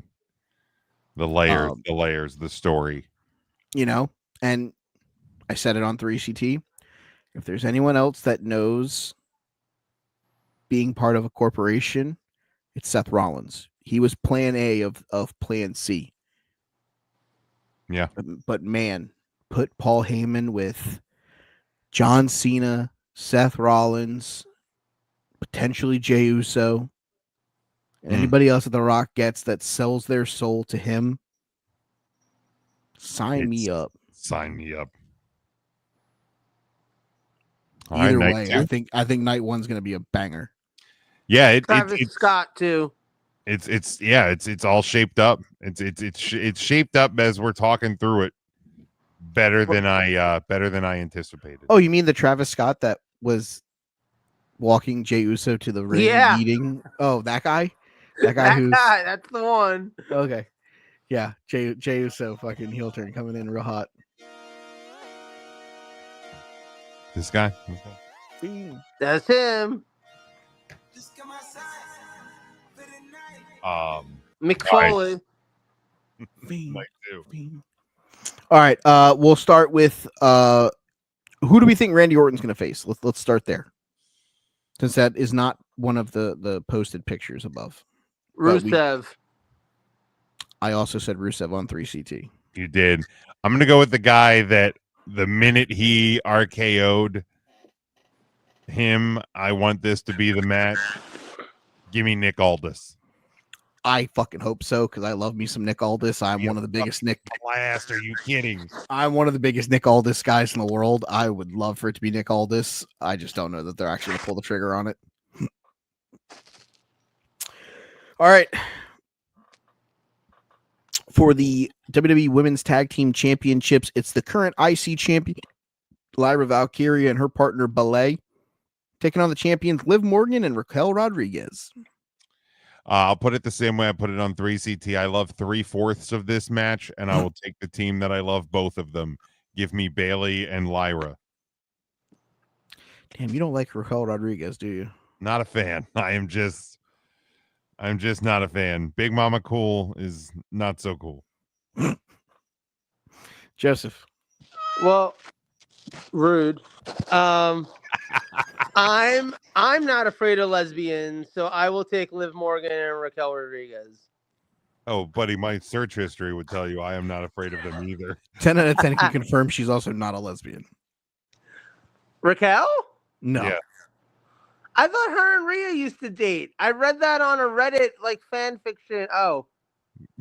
Fan fiction. You send that one Oh. over to me. Maybe I will be more of a Raquel. Yeah, hold on. You send send another group chat real Send that quick. over to the group. There like illustrations or anything, any pictures?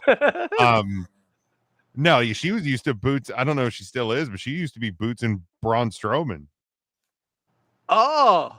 Yeah, she was Right? dating Braun. They're not anymore. I'd They're like not to anymore. change my answer. I want Lyra Valkyrie and Bailey to win. There you go. See?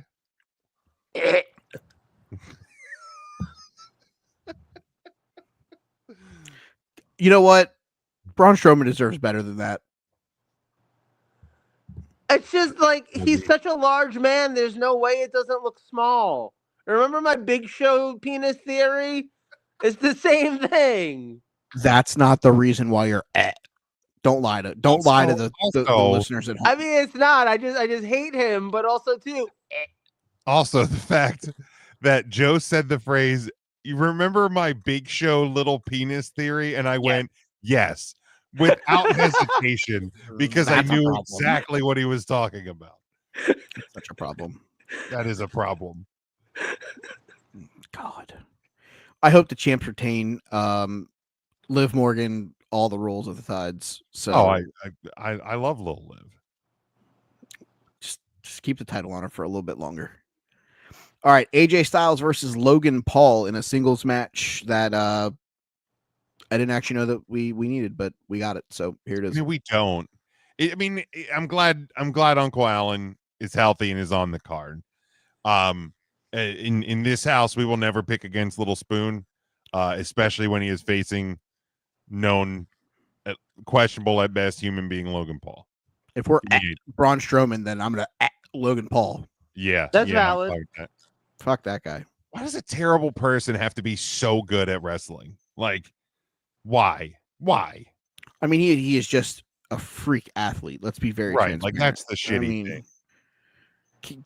The dude's a freak athlete. Yeah, fucking. I hope he gets his fucking doors blown off because he has a show on the competitor's streaming platform. Max, the one to watch. Yes, that one. I'll be damned. Joe, are you taking or AJ Styles? No, I'm gonna take AJ for sure. All right, good. I'm gonna take Fatal Daddy four- Styles. Fatal 4-way for the Intercontinental Championship. It is one half of the Judgment Day. Dirty Dominic Mysterio and Finn Balor versus Penta versus the champion Braun Breaker. Man, if you had asked me like a month ago, 3 weeks ago, Penta. I thought it was going to be a one-on-one shot, and this had Penta written all over it. Sorry, bud. This is Dominic Mysterio's time. It might only be a 24-hour title reign, but this is Dominic Mysterio's time. I'm here for that. Like, that would be amazing, to be honest. And Finn's eating the pin too. Like, Oh yeah, I said it on the show. He has Penta or Braun covered. Dom hits the frog splash, rolls Finn up, wins the title. We're finally getting the end of Judgment Day. No, we're getting the end So- of Finn Balor in Judgment Day. so Finn has Penta down, goes to hit the coup de grace. Oh, the coup de While grace. he's in the air, Braun hits him with the spear. Dom hits Braun with a chair, yucks him out of the ring, pins Finn. All right, I can get behind it. Either way, Finn Balor or Dominic Mysterio's pinning Finn Balor. Are Braun Breaker spears about to become the new thing, like Randy Orton RKO's at WrestleMania? Yeah. Like, Yeah, every year we're just gonna find a way to do a more ridiculous one.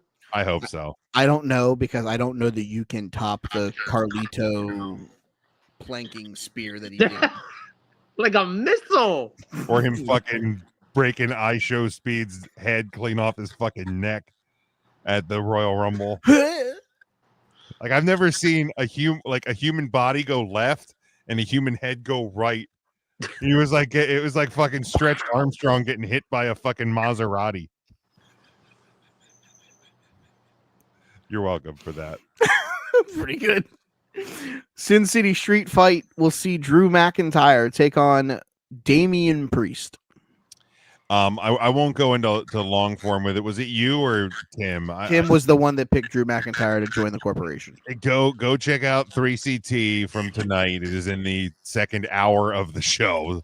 It's somewhere in like the 2-hour 20-minute range. Mm-hmm. Tim lays out a pretty cool theory about Drew McIntyre being part of The Rock's new corporation, but I love that so much that I'm taking Tim's prediction of Drew McIntyre. I'm gonna take Damian Priest because somebody has to. That's fair. Makes sense. I was also going to take Damian Priest, so I'll take Damian Priest. Oh shit! I'll stand here on an island. Well, here's the thing. I think you got to push Drew McIntyre to a point where he breaks. Oh, that's And I think that's him losing this match is the breaking point. okay. I got That's you. That's my thought process. All right. I did just see him on Instagram today advertising for like the new Project Rock sneakers or something. So that's part of what Tim says. It's between Okay. He's the face of Project Rock. Rock hand delivered him the sword whenever he resigned. Signed the contract. Yeah. If there's someone who's like potentially Team Rock, who has made it abundantly clear that his goal is to make sure that Roman Reigns does not get back to the World Heavyweight title, and you think he could do it on his own so you can have the rest of your guys facing off against the Punks and the Seths and the whoever are the top faces. If Drew can be the guy to keep Roman out of the title picture, he's a guy who can do it by himself. It's true. You know, it's not a bad theory at all. All right. Next up, Women's World Championship triple threat match. The champion Io Sky versus Bianca Belair versus Rhea Ripley. Oh man. Again, I won't go into this long form, but I hate how we've gotten here. This was very predictable for a very long time. I think it made the champion and the belt look like shit. I think it made Rhea look kind of like a whiny bitch. I like actually Bianca. I think Bianca's been the strongest in this build.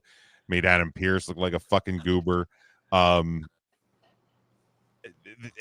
this feels like it's more about Bianca and Rhea and less about the title, which is why I think EO is going to be able to capitalize on that, and I think there'll be some interferences somewhere. You can pick up where that's probably going to happen. But I think EO walks out as the champion. We get more Bianca Rhea stuff after, but this is the EO will retain and we'll go from there. I'm gonna take Rhea for no particularly good reason. Anyone could win this match. Yeah. I really wish they would have given us Rhea versus Dominic Mysterio and then had EO versus Bianca as the singles match. I'd have been more happier with that. But here we are penciling Rhea Ripley into another WrestleMania title match because she's the most overact and, she sells tickets. But, here we are. Jade Cargill inevitably cost Bianca Belair because the rumor is that Bianca Belair helped Naomi jump her. I think she finds out about that.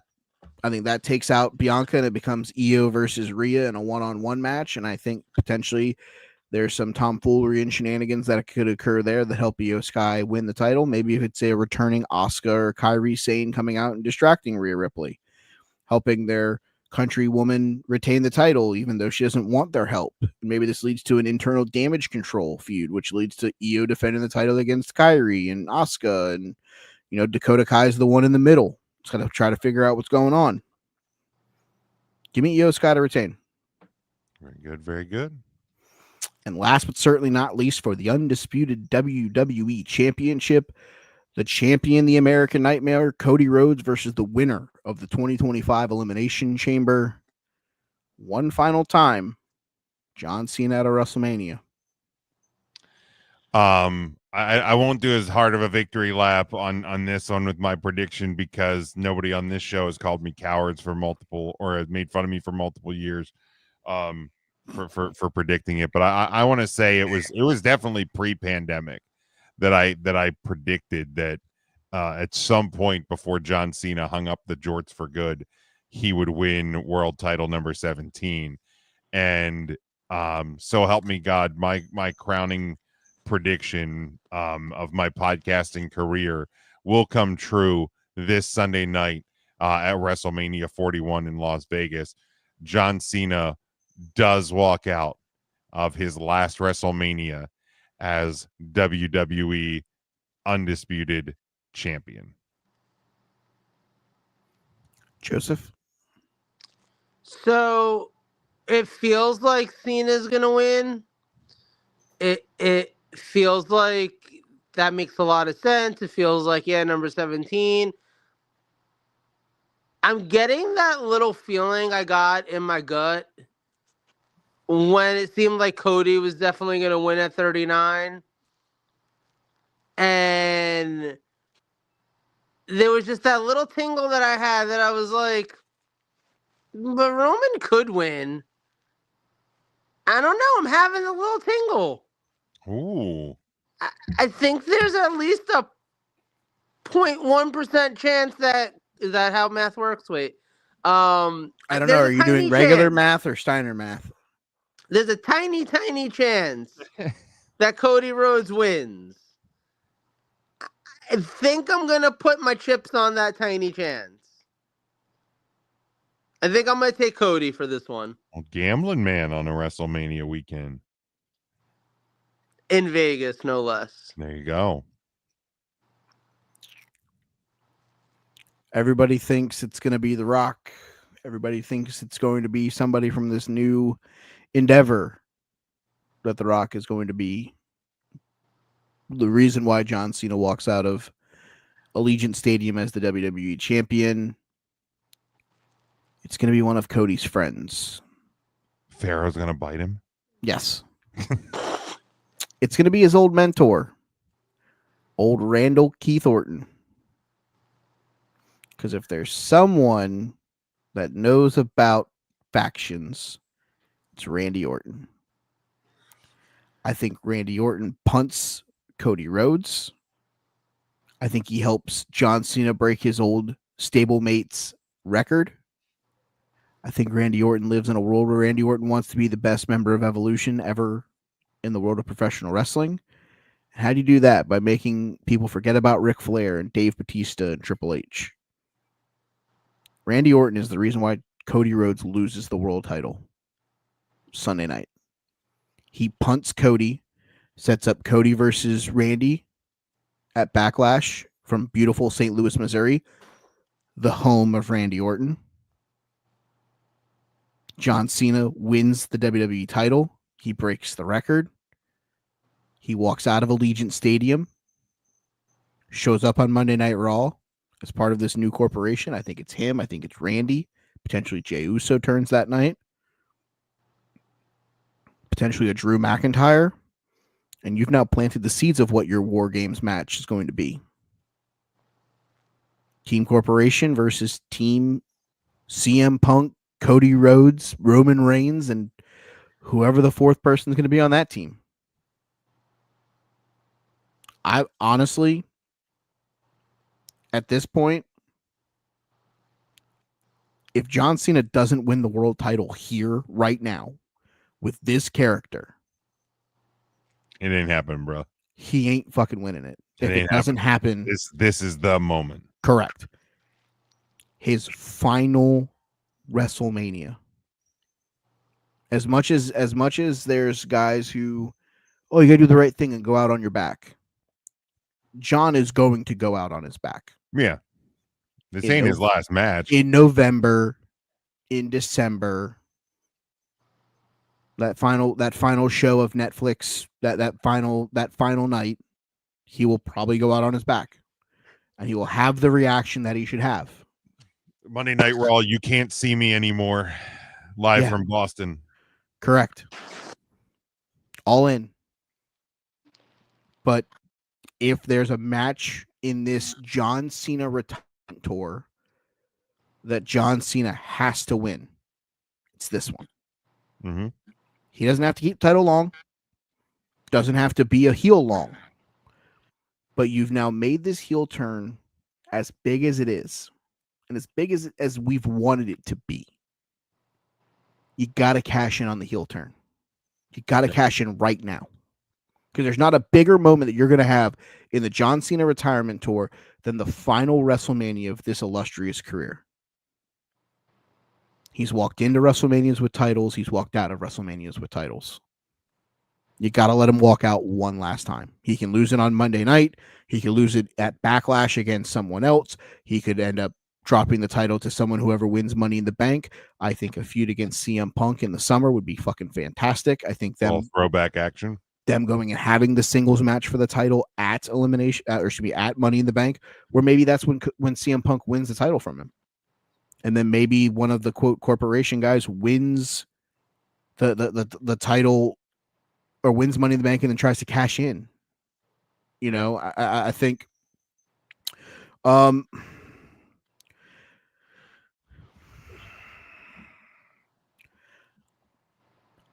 It's not that I don't think that there's a path. And reading the comment down below, you don't think there's a path to redemption between now and December where he could win the title at SummerSlam in New York as a babyface. I'm not saying that there isn't a path to redemption, but we've lived with face John Cena for the last 15 plus years. We've begged for this moment. We've pleaded for heel John Cena. You've given us him. And we're just supposed to just be like, you know what? It was cool while it lasted, and now he's going to lose and get kicked out of the Rock's soul selling company and you know, like it's a bottle of Avon hand lotion. I think the path of redemption is after he wins the title and then loses the title. And it's this moment of clarity of, man, I turned my back on everything that I knew just because I wanted that title, and just like that, it's already gone. And honestly, maybe the team at Elimination Chamber is Rhodes, Cena, Roman, Punk versus the corporation. The corporation. Yeah. Maybe he drops the title to Punk the next night on Raw. He kind of gets taken out of the whole corporation thing. And I think that's the route I would take. See, I don't disagree with you here that thinking a loss here is the exact moment of clarity to do it the right way. But the problem is then we've wasted the last month and a half of John Cena. Yeah. Then this huge moment from Chamber till now ends up just being this. It ends up weird afterthought. It ends up being an asterisk on what should be one of, if not the best, final years of a professional wrestling career. Yeah. And that, I think that's the unfortunate part. Where if he was a face going into this thing and then lost and then was like, oh man, here's another roadblock for me that I have to try to climb over, that I have to try to redeem myself against, put myself in Money in the Bank, put myself in any opportunities to try to get back to the title and then win the title on his last night there, then have to vacate it and we put it in the Royal Rumble and the winner of that match is the champ. Like whatever you would have decided to do then at that point would have been fine. But you've now made this heel turn the most aggressive and fact-driven thing that we've done. And you sent him over to Europe for his final European tour. And he basically told all of those fans, screw you. Mm-hmm. I think you got to pull the trigger here of heel. Even, like I said, even if it's for a month or two, he drops it. He drops it in June to Punk. Okay, that's when the clarity starts going. Man, I really did this. I really sold my soul for a record when all I needed was these fans that have believed in me for the last 15 plus years. And I didn't think that I could do it. I had my own self-doubt. Now I got to go and make it right with them. I think that's the redemption story. I think that's the redemption arc for John. So give me John Cena. And give me John Cena with Randy Orton helping him, by the way. I don't know that this is a clean victory for John Cena. Well, it shouldn't be. If you're actually going to be a heel, it shouldn't be. Correct. That's why I'm saying it. I truly believe that Cody Rhodes' 380-day title run will end with some tomfoolery and shenanigans, but I don't think it's by the final boss. I think it's by someone that he sends. I think we're going to have a little bit of continuity from last year. I think the person that's going to cost Cody Rhodes the title is Seth Rollins. I mean, Seth Rollins has been a corporate guy before, so why not? And he's been dressing like The Rock. Have you noticed that? Yeah. The last couple of weeks, he's been wearing The Rock's outfits. Kinda. Mm-hmm. Yeah. Yeah, I think there's foreshadowing there as well. Yeah, I mean, because Seth Rollins has always come out in like he looks like a pimp, like the man of 1,000 different colors. Dude, he's come out in the last few weeks, he's been in nothing but black, and it's there. Yeah, I agree. I dude, sign me up for that. Heel Seth Rollins is the best Seth Rollins. Mm-hmm. Give me it. Inject it. I want it. Inject it into my veins. Can we Wrestlers of the Week real fast so I can go to bed? Yeah. Man, I'm really glad you don't work at 5:30 in the morning. We would never. Yeah, no, I wouldn't survive. God, I'm gonna be up at like 6 o'clock to go to work, and this guy's juicy poo and fucking bedtime snacks. All right, well, you in bed. All right, buddy. You want Wrestlers of the Week? Go ahead and start it. All right, because I actually watched like an hour of Collision tonight before we did our show. Give me the still whatever title he's got champion Adam Cole. Very good. I will take your new AEW Trios champions, Samoa Joe, Wawa Bottomelt, and Powerhouse Hobbs. All right, so I'm gonna take Sol Ruka. She won the speed title. There you go. I'm gonna take your new ROH TV champion Nick Wayne.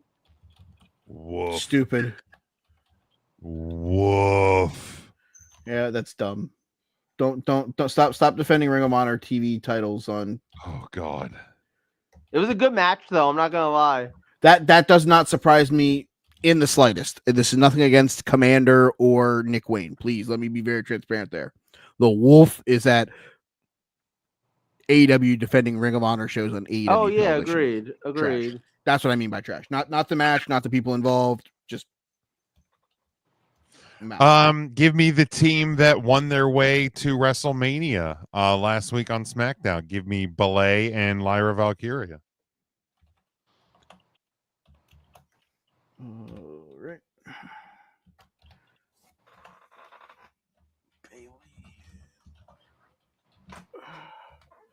I'm gonna see if I can factually do this while we're on the show. I can, because the match is officially final now. My final pick is the new TNA International Champion, as he won the tournament just now on the TNA Unbreakable. Spoiler alert for those of you who have not watched. Pause and then come back in about whenever you get done for the last 20 seconds of the show. I'll take the new champion, Steve Macklin, who defeated AJ Francis and Eric Young to win the new TNA International title. Good for him. Love that for him. All right, Joe, we cutting you loose? Yeah. Good night, guys. All right, Joe's locking in his fantasy roster because I do have some changes I'd like to make to mine.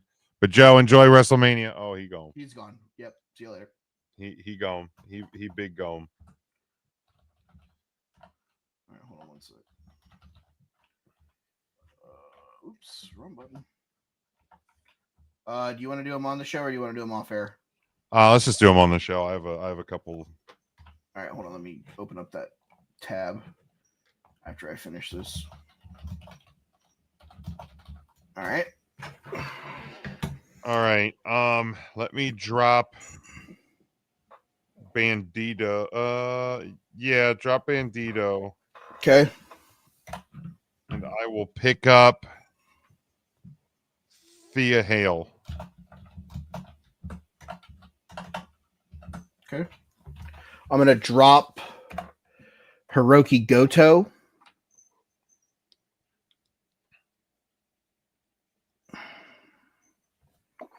I am going to pick up Dominic Mysterio. Okay.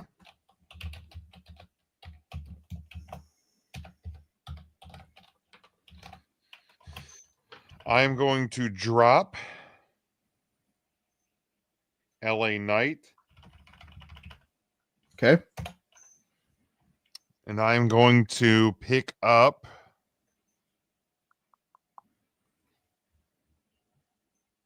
oh no, Joe has Jacob Fatu. Yep, Joe has Jakob. Then I will pick up Kofi Kingston. All right.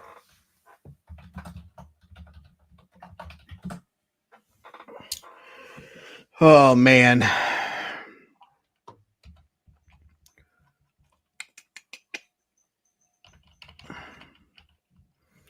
I'm on the fence on if I should cut Cody Rhodes so I don't take the negative points of him losing the title.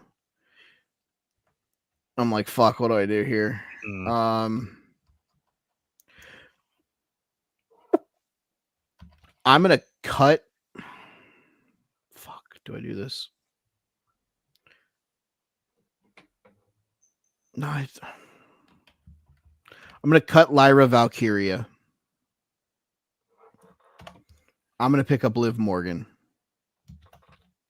Okay. Drop Lyra. Pick up Liv Morgan. Mm-hmm. Okay. I am going to drop Bianca Belair. Ooh. I don't think she is winning. I'm going to pick up Xavier Woods. Okay, that makes sense. Oh, do you want to hear my theory on how I think the SmackDown tag titles get on the show? Sure. there's a whole bunch of mishmash on the show tomorrow night. Nick Aldis gets pissed off and books it as a ladder match between all 5 teams. Oh, that makes sense. That's easy booking. Correct. I'm actually going to lock my roster in. The only other person I contemplated cutting was Stephanie Vacour, but I don't know how she loses the title already. And I'm just going to have to inevitably eat the points for Cody dropping the belt, because if I drop him and someone else picks him up, and plus I'm up 48 points on you. I am also going to drop both Piper and Alba Fire. Yep. And I'm going to pick up Hank and Tank. Oh, Hank and Tank. Hank and Tank.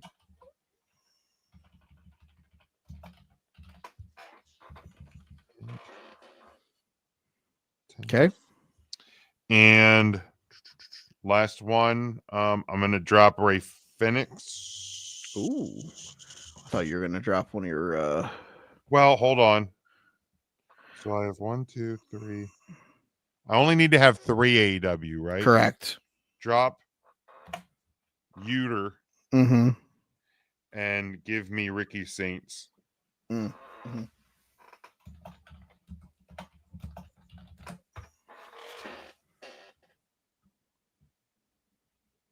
All right, then I am done ski. Because I've literally done everything I can within the parameters of this roster. For those of you following along as we enter our last week of the season, I have 181 points, Jim 132, Joe 128. So the race for second is heated up. As announced on 3CT and earlier tonight, Tim is going to join us for the Fantasy Wrestling League for next season. This will run through the end of the Impact Wrestling show Thursday, so there will probably be a live reveal of whoever the winner is, depending on how things shake out here. We will reach into our tank of knowledge and try to figure out what we're going to do with this moving forward. If we're going to add anyone, we're going to add more wild cards, et cetera, et cetera. I think having a fourth person, maybe we make it a little bit more fun, and we even go up to, say, 12 or something like that, and keep it that way. But Jim, as we get out of here, I will let you plug away before we wrap this bad boy up. 3CT, no surprise. This show went long tonight. 3CT went long. Mike joined us over there. So go to 3 Count Thursday on all your podcast platforms, YouTube. Hit the subscribe, like, share the show. We put together a blast of an episode for the WrestleMania Spectacular. So do go check that out, please. We will be live on Tuesday night over there, recapping all of Mania weekend. So we won't have our normal Tuesday pod. So come hang out with us then. Huddle Up Podcast. We're actually going to be live on Wednesday to get ready for the NFL draft. We're going to talk about some of the offseason storylines, as well as look ahead towards the first round of the NFL draft. It's pretty much it. You can get my link tree, has all my podcast stuff. Go to @BigJimSports on Twitter and Blue Sky. You can follow the show at Take the Number 3 Wrestling. You can follow me at They Call Me Burned. Like Jim said, I was on the 3CT show tonight. Not gonna lie to you guys, I'm fucking spent. 4+ hours of WrestleMania previews are in the books. We appreciate all of you for hanging out with us. We appreciate everybody who listens to the show. Thank you to Juicebox Hero for commenting in the chat. We appreciate that and following along with us. I wrap this up saying that for the first time in 15 years, I am not getting ready in some way, shape, or form to be in an arena for WrestleMania. I always thought that WrestleMania pandemic was going to find a way to power through before the world shut down. We had tickets to that show, and I told myself that this thing wasn't going to end unless we went over to Europe, and it just was one of those things where it didn't make a lot of financial sense. I was even going to plug along with the money that Vegas had lined up, and all the ticket prices there. For 15 years, this has been something that I've held on to through a lot of personal struggles that I've shared that I haven't shared. I've met Jim through this moment. I've met one of my best friends in the entire world who I love to death. I love you, bud. I've gotten to grow my bond with Joe and do this thing with him and become stronger than we've ever been, including moving him to South Florida. WrestleMania will always have a soft spot in my heart. It'll always feel like home. You guys feel like home on this show as I get teary-eyed as I wrap this thing up. So for Joe, for Jim, I'm Mike. Thank you as always for listening to us. Thank you always for following along. We love you. Enjoy WrestleMania. We'll see you next week right here on the Take 3 Wrestling Podcast.